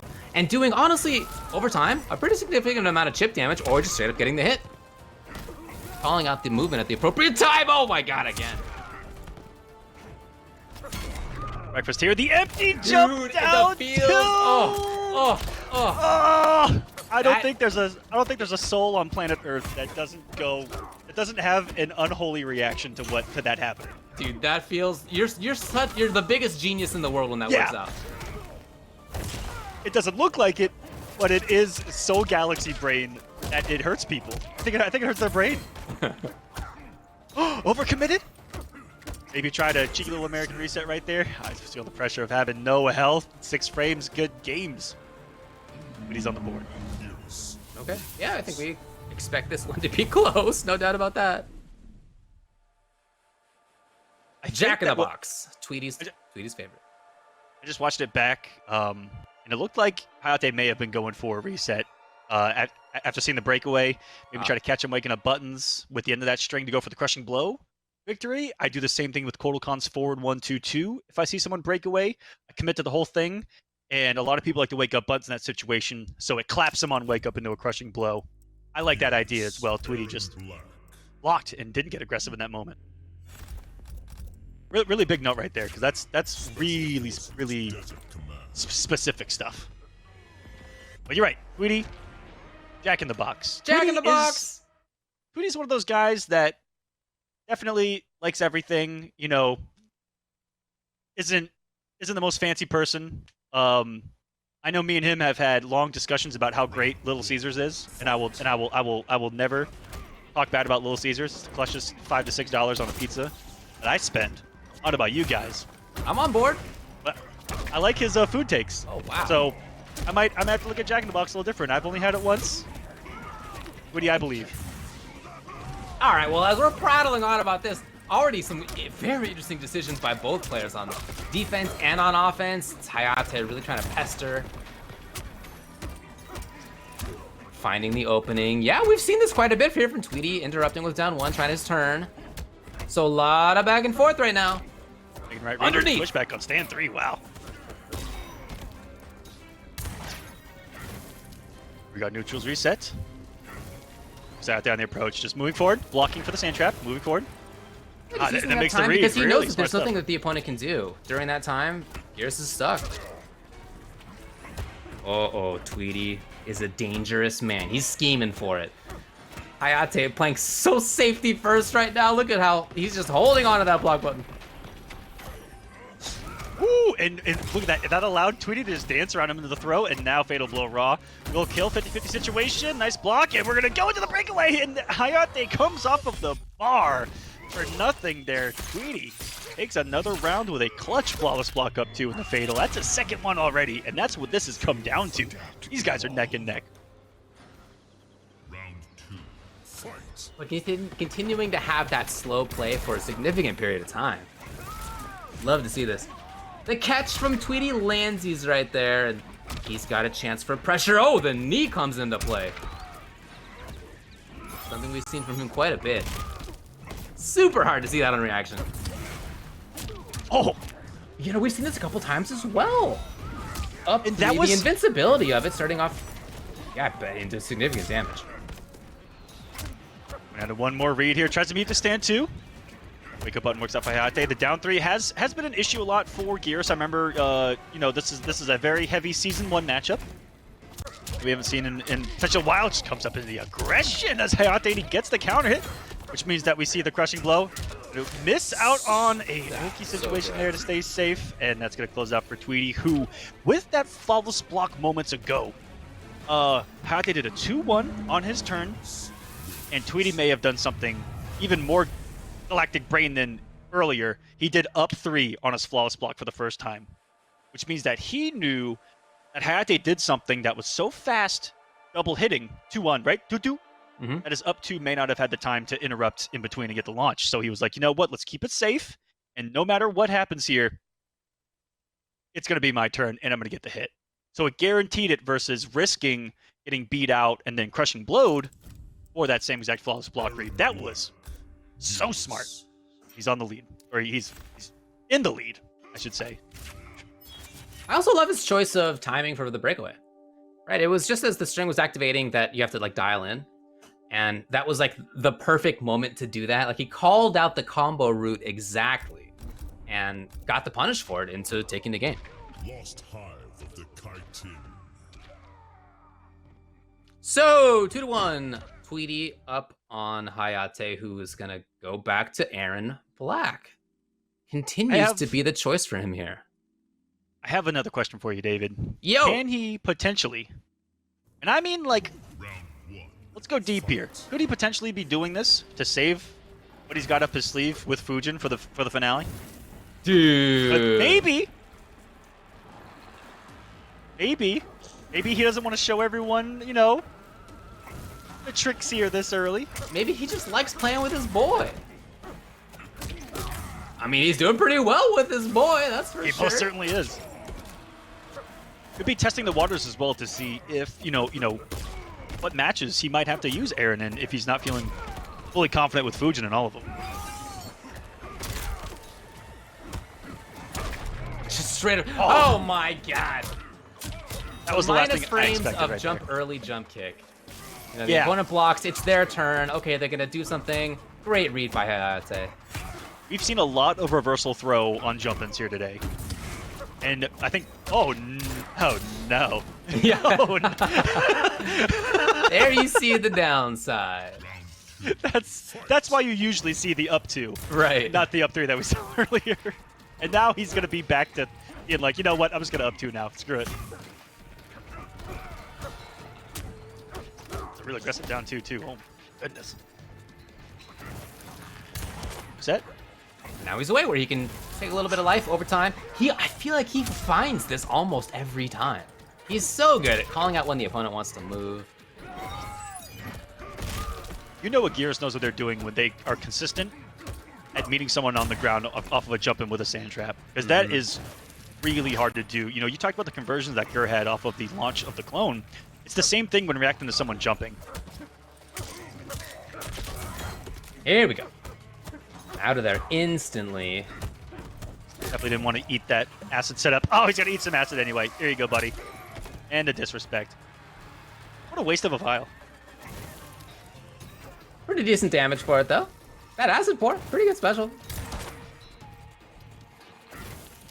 And it's the slow play again. It's Tweedy. I can't tell you how many times he has hit this. And I understand why he would back off, as we're seeing right now, because he just feels so confident, it seems, that he'll find something. Even if not, he'll find chip damage. He'll get out of a bad situation. He'll reset things. Oh, Tweedy does it again, though. Look at the time. It's 4 on the clock. It's not enough for Hayatei. Oh, and with no. Aaron Black's super long throw animation, it's especially not going to be enough. I've never seen that animation Yeah, what of in Aaron the Black's. world? Did you see that? That was great, yeah. It looked like he faked it, like he got shot. It felt like he was in a play. That's that Aaron Black swagger that I love. Oh, that was a good reaction with the down two. Oh, Not expecting my. the jump splash to connect, but Tweedy's right back in there. Looking for a break. And Hayatei guessed right finally. I feel like that's so commonly been Tweedy getting the right call. Dude, there's so much chip damage from these things. Look at how much this adds up. Yeah, now that you mention it, just looking up, you're like, wait a minute. There's so much. He was at about 30% a second ago. He's probably done 10 or 15 of those on block in this game. It really does add up. Okay. Wonderful defense by Tweedy. That was textbook anti-Aaron Black right there. A lot of people, and you saw it earlier in Hayatei's previous match, get away with that rifle, but after the string, catching him in the corner, gets the launch. Not today, and Tweedy's going to send a message. And he's going to rip this man in half. Look away if you guys just get it. Fatality. Gears wins. Whew. I don't think we're going to see him in the next game if that's what just happened to him, David. I don't know if there's any coming back from that. He's dead. That's it.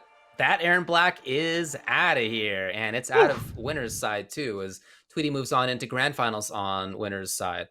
So, you know, it's going to be a fight back from losers for Hayatei. Curious to see whether that happens with Aaron Black or not. We'll find out in a little bit. But Like I said, I think Aaron Black might be dead. So if there's a time to see the Fujin, okay, he's now gone. might be it. Gone permanently. He's out of here. I don't think that what happened in the flesh pits or whatever happened to him in his past matters. He got ripped in half. And that's about all we can say about it. We'll see what happens there on the loser's side. He will have to try to make that run. We'll see who's going to play him here shortly. Big body grappler type players that are the most prominent in the scene. And yet they commonly will play different characters anyway, right? They kind of have like, they're grapplers, but not necessarily with the same character. For me as a big grappler fan, that's always a treat to watch. Has foreseen it. Round 1. Fight. Here we go, losers. Semifinals, and we start off with it, David. The raw pull at round 1 fight gets Grr off the defensive bar, and now he's gonna go in. No! That was the ultimate. Don't come at me, bro. Froze time. I've never seen that as an anti-air. You're out here showing off a little bit. You find yourself in the corner, and you see that BioHazard doesn't want to go beyond the forward one or risk getting clapped himself. Here's things, baby. And here we go. We're swinging at the big read of the command grab. If only his was a mid of his own. Look at the cash out. Over 40% on the down, too. And Dude, that's one of my favorite things to watch. That might be my favorite anti-air in the game. I love just seeing Kano spin in the sky as shifting sands is preventing him from. Oh my god, beautiful. As you're talking about, that's an important defensive tech for Gears in this matchup. Grr was super ready for it. Fight. Oh no. Go through reactable. Suck out of there anyway. Hear the corner? Nice distancing by BioHazard on their max distance, and that's catching Grr off guard, not expecting those frames to be there so fast. Oh, and here's another tick throw. I talked about the 4 or the 7 that he had earlier. Really forgot about jumping. Don't worry about the 1-1 mix up there as well. And there's the mobility of Kano coming into play. Of Kano? What is this? I'm talking about the mobility of Geras. I'm about to say, what in the world? Who taught Geras instant transmission? That's what I want to know. Checking, and he's got pressure now. And it's really just going to be a couple more hits if he can do it, but it's not going to happen. It's a rare wake up 3 from BioHazard. Final round. Fight. Oh. No, you just don't want exactly. He blows up. Oh, everything working out for Bio. Bio in round number 1 end up taking it by the raw pull to start and getting Grr off the defensive bar. Same thing here in round number 3, but Grr with the quick turnaround regains the health lead rather than lose that momentum. It's not really going to matter here, and again, as Geras, you feel a little bit less threatened, I feel like, David, just because he's not jailing those plus frames on you and putting you in that immediate life or death situation. Here, Kano, as savage as this is going to sound, has to think just a little bit more in pressure. So far, it's not even about pressure in this round. It's about him just trying to get in one time. It's been about Grr keeping his distance, finding his way back to mid-screen. No, completely. Well, okay. Finally, and then the check here with the Bio pull. Hasn't led to a lot of damage, though, and this has kept Grr in it. There's the mid-command grab. In-hit advantage. So many things to worry about. Even gets the punish. That was so much time had passed. Still in the recovery. Tries the flawless block. Ends up getting short up of his own, but out there anyway. Grr, slight health lead. Puts out the clone. He's going in behind it. Oh, I love it. He just got out of there. Wasn't confident enough. Look at the time now. Oh! That was a counter. It wasn't That was not a punish. Not he a pressed punish. something right there. What was Bio trying to do? You think another one? That'd be the real madness. Game 1. Yeah, this set I thought was going to be pretty sick. Already looking good. I'm really curious what he pressed right there. That's interesting. Good reaction by Grr, though, just to see the space on the screen. Probably wasn't going to get punished himself if that thing was blocked. Because look at the range he would have blocked it at, and then you have to calculate the push block afterwards, and it's, man, he's going to be out there in Saturn. There's no way. Grr on the board here. That was a good game 1. A little less, up close, like I was kind of reading. Grr actually did a phenomenal job at being so active in his mobility that he stayed away from the range of Kano. And you saw how many times BioHazard lost his turn, having to only do forward 1, and then Grr just ends up being right. Now we got a little bit of a different situation here. We mentioned that when we asked BioHazard, hey, which characters might you play today? He did list Cabal as one of them, and just in seeing him play on his stream and the like, he's been playing the character a lot. He thinks the character is very strong. It's, of course, with air, slight gas, and hook grab. Very standard layout for that character, and we all agree that the character is obviously very good. But I also take your point that it's so rare to see Bio playing a character that does not have a command grab. Now, what is normal is BioHazard playing a character that can puke damage. So, on that note, absolutely, because here we go. That was with a jump in. We're going to see about 40 here. Oh. That's how it goes. Yeah, gets punished. Very nice. Good awareness by Grr. Gets a chance for a punish and is pretty light about it. It's confirmed, and we're going all the way to the corner here. He's going to 4-3 in the command grab. No! I'm shocked he didn't go for the corner carry. Maybe he wants to avoid the corner himself and keep this mid-screen.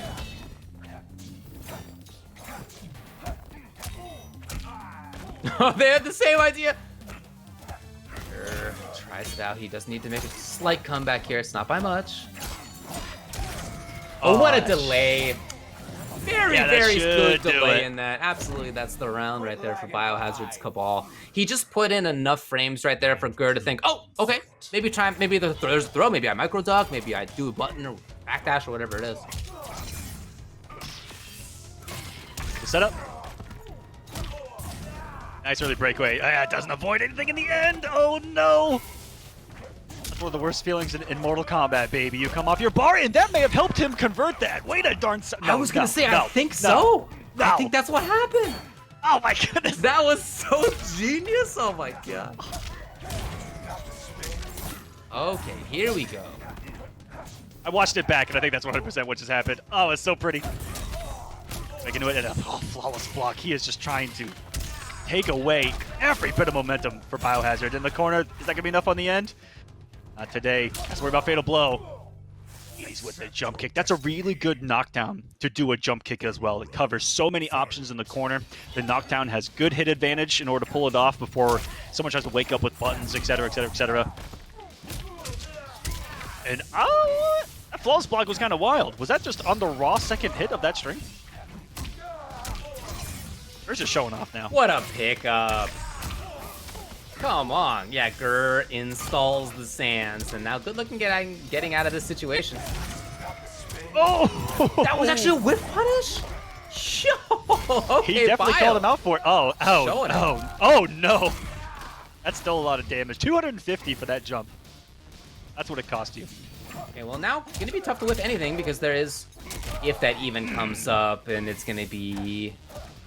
Whoa! Yo!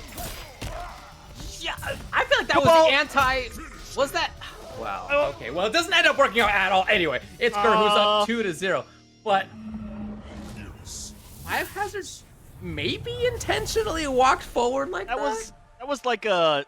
I mean, if a character's gonna do that, of course it's gonna be Cabal, right? That walk speed...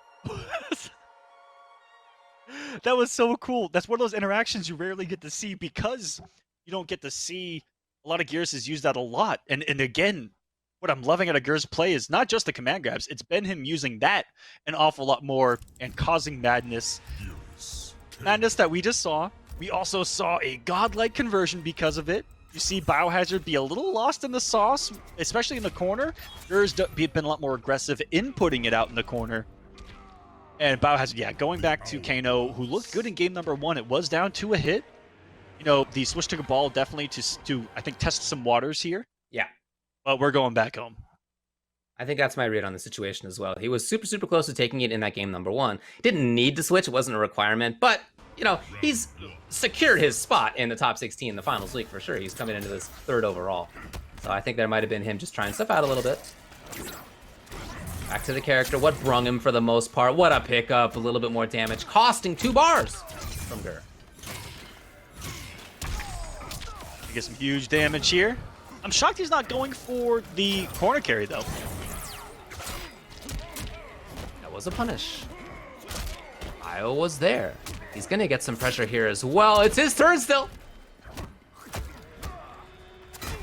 Let it rip. All that early conditioning, right? Ooh, and the bad spot. That's just not. This Oh, is the yeah, bad you're gonna place burn off, there. man. Oh no. Is he gonna start off with round 2 fight pull? Fight. That's right. I think you just can't do that in this match for fear of sand trap. I don't know. We'll see if that interaction comes up. All right, so the clone's out of here. It's Bio. Still has the corner. Ooh, the spacing. No. What a down 2 because he had 3 dot damages on him, I believe. Oh, what happened to that health bar? It's gone. It's gone. 90% of it. See ya. That's it. Yep. That's, oh my god. Well, that looked a little bit stronger. Again, look, the Cabal, not that it looked bad, but that was, ooh, super strong. He had the dot damage on from, I forgot the input. Is it forward 4 or forward 3? The advancing mid there, put on a dot damage. He got him with the chemical burn, then the fire on the ground, then 2 more chemical burns on top of that, and then his health just kind of disappeared from existence. Yeah, that back 3 starting things off for Kano. That's looking good. Looking good. If there's a way to get back into a match, you guys just watched it. That was carnage. Bio could do no wrong, and there's no better feeling as a player than to have a round like that and get back into a match, because you are fearing nothing from this point on. You're like, okay, I can get that going. Let's go.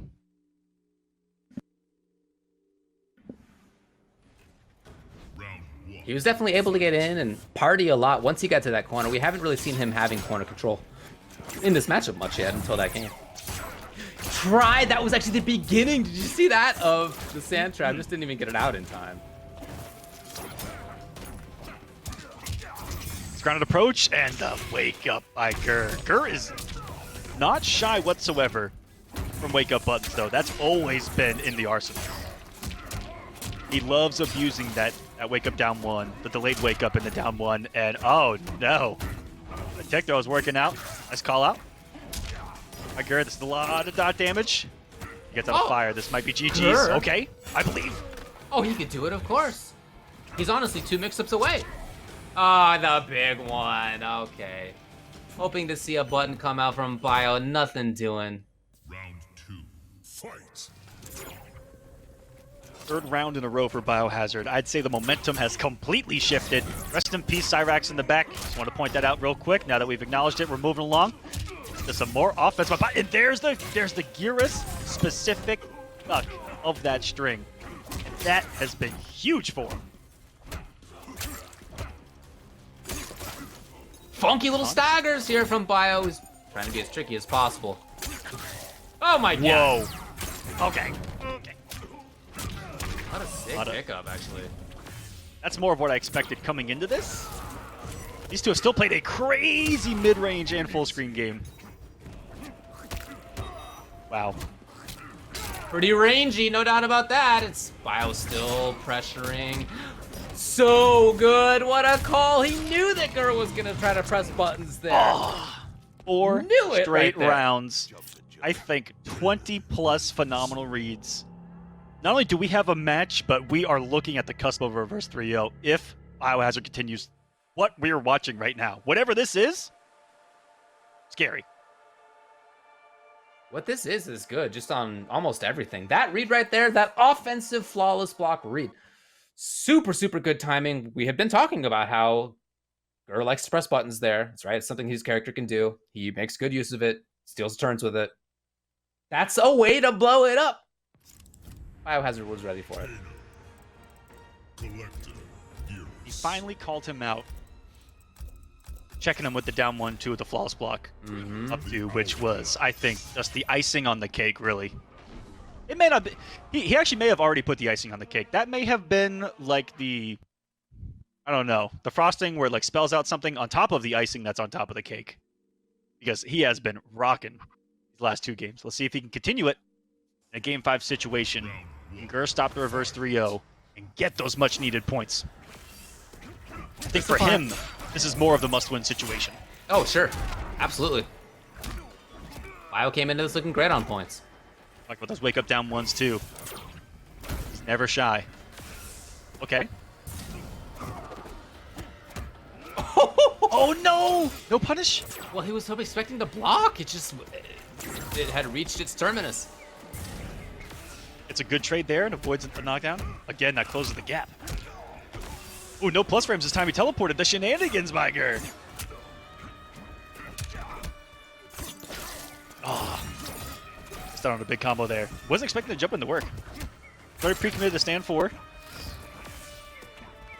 This sure what kind of shenanigans he was looking for off of it. Grr, it's just very... Even he doesn't...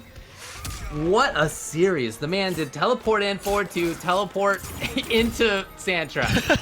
he thinks so far ahead.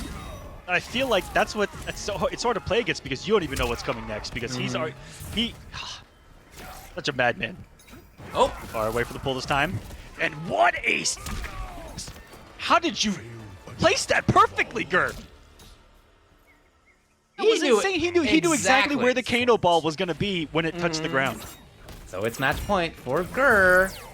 He just pulled off an Einstein-level equation to figure out when he was going to land right there. Yo, NASA should hire Grr. That's all I'll say. Got him on the punish. And, okay, well, that's why we see sometimes up 3 from Tweedy, for example. Exactly. Oh my god.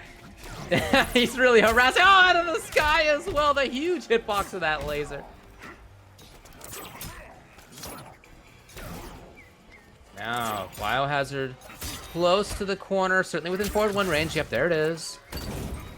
Oh, that should be it's it. A bad spot to be in. Bad spot. It's match point now for both BioHazard and Grr down to the final round. Scary corner here. Is BioHazard going to get the flames going here? Will he ignite his opponent? Not today, not going to come off the bar. Does come off there for the wake up. Cannot get hit. He still believes just because of the position. No risk from Grr on the flawless block either. Just want to keep it safe and kept it uncancelable on the down one. Lucky he didn't get sniped there by the back one, break the armor, but he's just going to meaty pull. Meaty pull, baby. 2021, that's the tech. Even on health. Slight advantage for Bio, taken away by the, again, perfect anti-air trap by Grr. Ooh, another one. Watch your neck for breakfast here. Nothing, but a wake up down one attempt by BioHazard, trying to fight fire with fire here. Just a little bit of damage at a time here is Grr. But it's really adding up, as you can see. He's out. Ooh. Looking for flawless block was Bio. And now, big threat on both sides. Will he get out? Yes, but next hit either way could do it. So scary, gets him with the pull. It's not going to go to fatal blow, absolutely. And this does not, I don't think this scales at all. This is 100% dead. I think BioHazard has won this. Not going to say it until it says it exactly. And here we go. BioHazard, David pulls off the reverse 3-0 here in semifinals. After the switch to Cabal, game number 1 was close. Goes to Grr. He makes the switch, tries Cabal a little bit, tests the waters, ends up drowning, goes back to Kano, goes back home, and something different clicked. There was just something about going back to Kano, going back home, and just sometimes it's a match made in heaven. And that's exactly what BioHazard and Kano is to me. One thing I would say about how Grr played is that as the set went on, it looked more and more like the Grr that I expect, which is really good. Yeah. But also like not as offensive and insistent about pressure, and a lot less command grabs. I was just gonna say very few command grabs. We didn't see a short hop at all, I don't think. We didn't see a sweep that I can recall. It was much more about the kind of stuff that he feels comfortable with. And in that kind of situation, the opponent is threatening to reverse 3-0 you. Like, it's understandable to sort of revert to the things that you feel comfortable revert back with. into that kind of pattern play that, you know, and all of us have been there. I'm sure you too, David. In bracket, you know, one of your boys comes up and goes, "Hey man, you've just been doing this, and this, and that's it." And it's like, oh man, I really have been kind of patterning, haven't I? My bad. It is definitely doable. Grr does not stop the reverse 3-0, but more importantly, gets a ton of points on the week, going out at 4th. So congratulations to Grr. That's going to help try to secure him into the finale. You know he's going to be in here sweating in week number 8, David. Infamous. You honestly never know, but who could just come out, win a tournament, and get in? And we talked about some of those outliers. And let's get into this matchup as we start off with Bone Picker-ish Baraka. I think this might just be a raw Bone Picker pick. Something surprising to BioHazard, whose Kano just clutched him and kept him alive in this tournament. Gets red early, gets the chin check with the down 2, but he doesn't let that stop him whatsoever. He's back on the offense. He's on the hunt. Look at Chef Baraka looking to cook us up something special here tonight. Yeah, I think he heard all your ravings about Cookout, so he's like, you know what? Let's get the Cookout gear on and Cookout Baraka. That's what I'm here for. Yeah, we need the Cookout sponsorship in here ASAP. Oh, tries to go for a sweep, and Hayatei jumping over it. I guess what BioHazard's going for here is to kind of have that range, you know, to compete with Aaron Black. You know, once he goes for the rifle smacker, the acid move there, his armor breaker, he's at a really far range and definitely not unsafe. But you know, you want to have something like Baraka's forward 2 to kind of keep him, you know, respectful, keep him forward 2 or grab, right? Forward 2 or grab in those situations. Yeah. It becomes a mix-up on block, and so it's trying to get your opponent really uncomfortable in those situations and not try to steal a turn. And there's one of the 14 pick throws we might see with that blood lunge. But like we haven't seen a lot tonight is a high. Yeah, I haven't seen much. I actually don't know what BioHazard's last ability move is equipped here. I know the blood lunge, the command grab, is a 2-slot move. Goes for the full string, knocks him down, and look at the patience here from BioHazard, just kind of waiting for his time. But here comes Hayatei with those mids. Maybe a lot of people swing after blocking that sweep either. That was a very aggressive press. Big anti. Whoa, looking like Gearus out here. Wait a minute. And there's that last move there, the spine burst. Oh, and Hayatei, just perfect little hit confirm here. Back to 2 into fatal blow to seal the deal. And really, there was no chance for BioHazard to, even if he did have that meter, to breakaway. Oh, it looks like he did have that meter, but the breakaway option never became anything on the table because he never was airborne. So really smart stuff there by Hayatei, recognizing it, understanding, the resources available to his opponent. I wonder if BioHazard's going to stick with this pick or if he's going to switch away. Yeah, we didn't see any other move used, but the Blood Lunge was definitely enough, and we know BioHazard's really good with the character, just at a core, right? Just the normal tool set that he's got. He did have one crucial drop in the corner there at the end off of a very tough pickup, though. He got an anti-air with the forward 4, and to be able to combo off of that naturally is actually really rare, and so a one drop cost him a knockdown. Hayatei got up and did a beautiful hit confirm like you talked about. Seal the deal off the back 2-2. But he's going to change things up drastically here. This Cabal did not look great last time he brought it out either. Let's see what we can see here, what we're going to be seeing from BioHazard. So this is kind of like the the Cabal that a lot of people have been using after customs have become a thing. He's going to have the slight gas for the mobility, some more air options because Cabal doesn't have enough, and he's going to have the hook grab for some extended combos, some really good damage. BioHazard starting it up here with a nice easy throw. Hayatei is just holding on to that block. Whoa! Love the air-to-air, love the hit confirm here. BioHazard looking incredible here out the gate. One really big thing to note there is that he did an instant jump 1, which was probably the best option to read an air-to-air with. And that's something that you see a lot of Cabals do. They always do jump 3 or jump 2, and oh no, he was on top of the acid, activating the crushing blow. That's just tough to deal with. And a big cash out. Dropped the setup, but not blocking his BioHazard here. That might cost him everything. BioHazard might have been holding on to up. Oh, goes for the up 3 because he knows he's going for the acid for the easy kill. Hayatei just needs to find a little bit of breathing room, and he does there. The down 3 challenging right after Cabal, slightly negative, knowing that, I just need to make one little hit. I'm not going to put myself at a huge risk here, but it could have been anything else.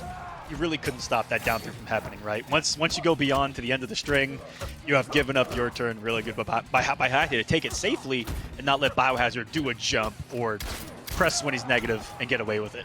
Exactly, well put. So, did he just try to anti-air with stand 4? Whoa. it did look like that.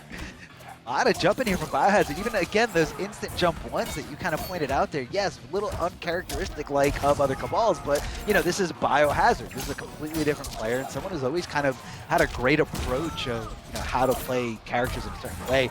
Love the back-to-back hook grabs here. Puts himself in the corner. Hayatei letting go of block literally at like the last frame there, getting under the throw, cashing in big time with that down 2 crushing blow. That's going to be possibly a way for him to get back into this. Of course, we already used the crushing blow, and it's not a factor here. No acid on the ground. Hayatei trying to get crazy, and he does it again. That was off of like 2 throw reads almost directly in a row. Yeah, those 2 throw reads won him the game, ducking under the high throw, obviously, which is a very risky move, but Hayatei paying it, like cashing out big time here. What a comeback. That stings. If you're BioHazard and you're BioHazard's pride, that stings. That was his round. He had a huge life lead there, and it really just kind of came down to those hard reads, those hard decisions.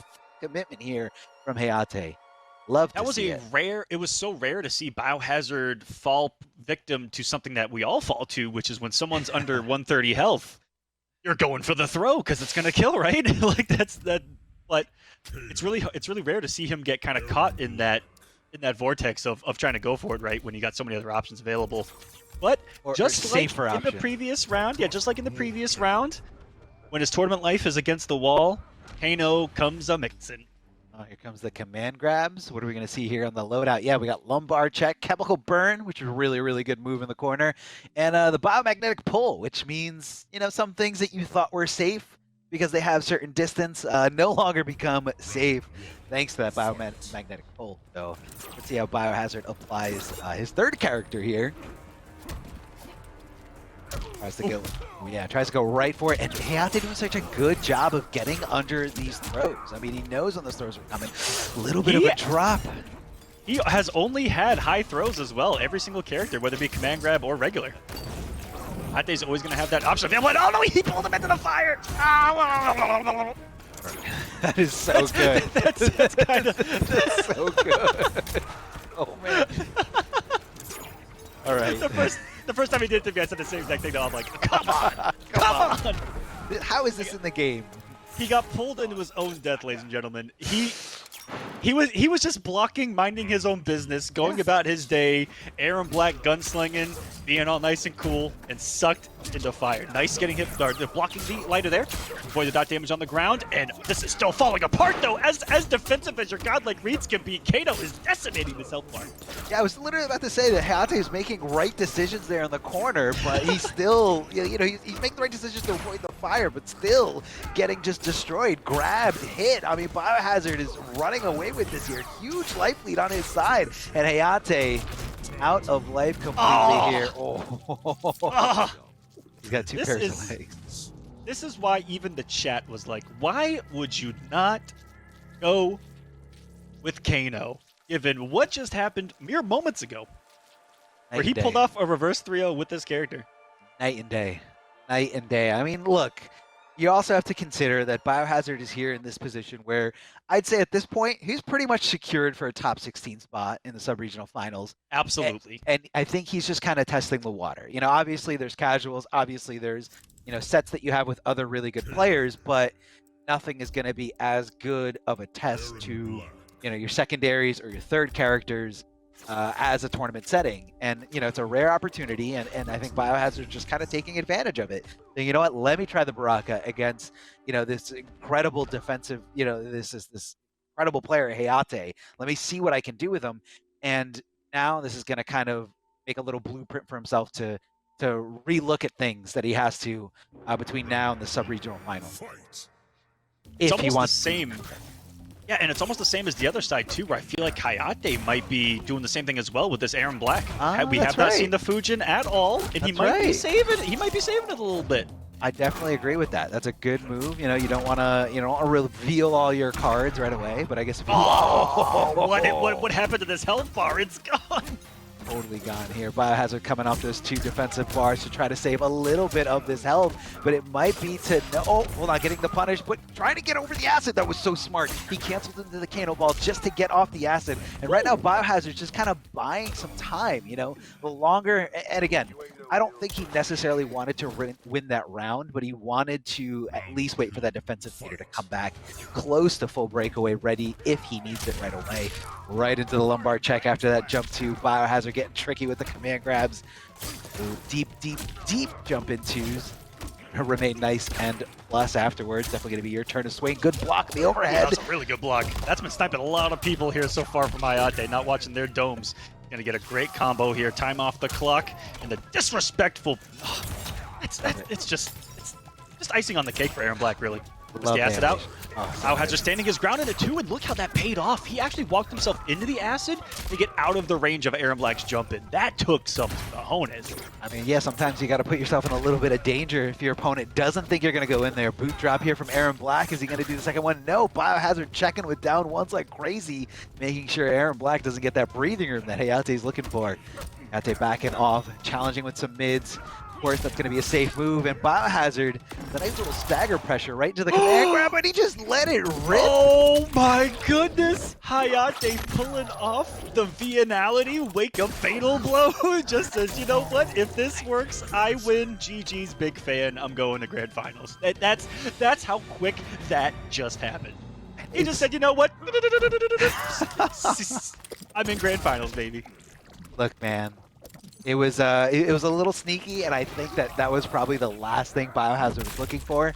But let me just reiterate that even though against most characters, you know, Aaron Black's fatal blow at that mid-range, not really going to be something that gets punished or something that's unsafe. But against Kano, you know, who's got Kano ball, who's got biomagnetic pull, that was definitely an unsafe fatal blow attempt, and it paid off immensely here for Hayatei, just cutting that momentum short because BioHazard was kind of, you know, riding this train back, looking for that reverse 3-0. So, you know, you just got to wonder, what if you picked Kano that whole time? You know, it's Yeah, exactly. You live and die by your but choices. you also have to respect the choices of the Baraka. You also got to respect the choices of the Cabal, looking for different options, looking to progress and advance as a player, test things in new waters against new opponents, and in high pressure situations. So that's all experience at the end of the day for someone like BioHazard, who's going to take a lot of that knowledge in and try to use that later, not just in week number 8, but also in that finale, which he's 100% secured for with this, and is close with this victory. He may have done it. I'm pretty sure that he may have passed Honeybee in points with his performance here today as well. Probably two really consistent players.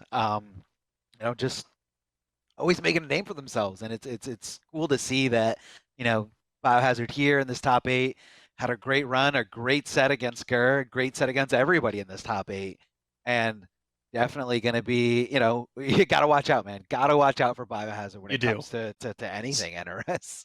So I do have a really big update for everyone. As we are sitting here, it's a very unfortunate update. And I do apologize, guys, but Tweedy has had to DQ from the grand finals on the winner's side. He had to forfeit his match. He had to play somewhere else and was not able to play his match in grand finals.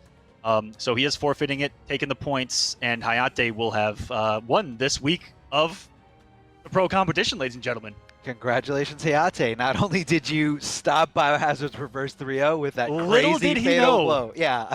Little did he know that he just pulled off the entire victory with that win over BioHazard there. There may have been a lot more points at stake than they realized. Oh, yeah. And you got to wonder, if BioHazard knew that, would he have gone with Kano out the gate? So I don't know. It could have been something like that. That may have gotten a little sweatier if they would have known the information prior, but they definitely didn't. Still, wonderful performances for everyone in this top 8. That was really cool to see, and to see these guys making a huge return to form, especially in these longer online series.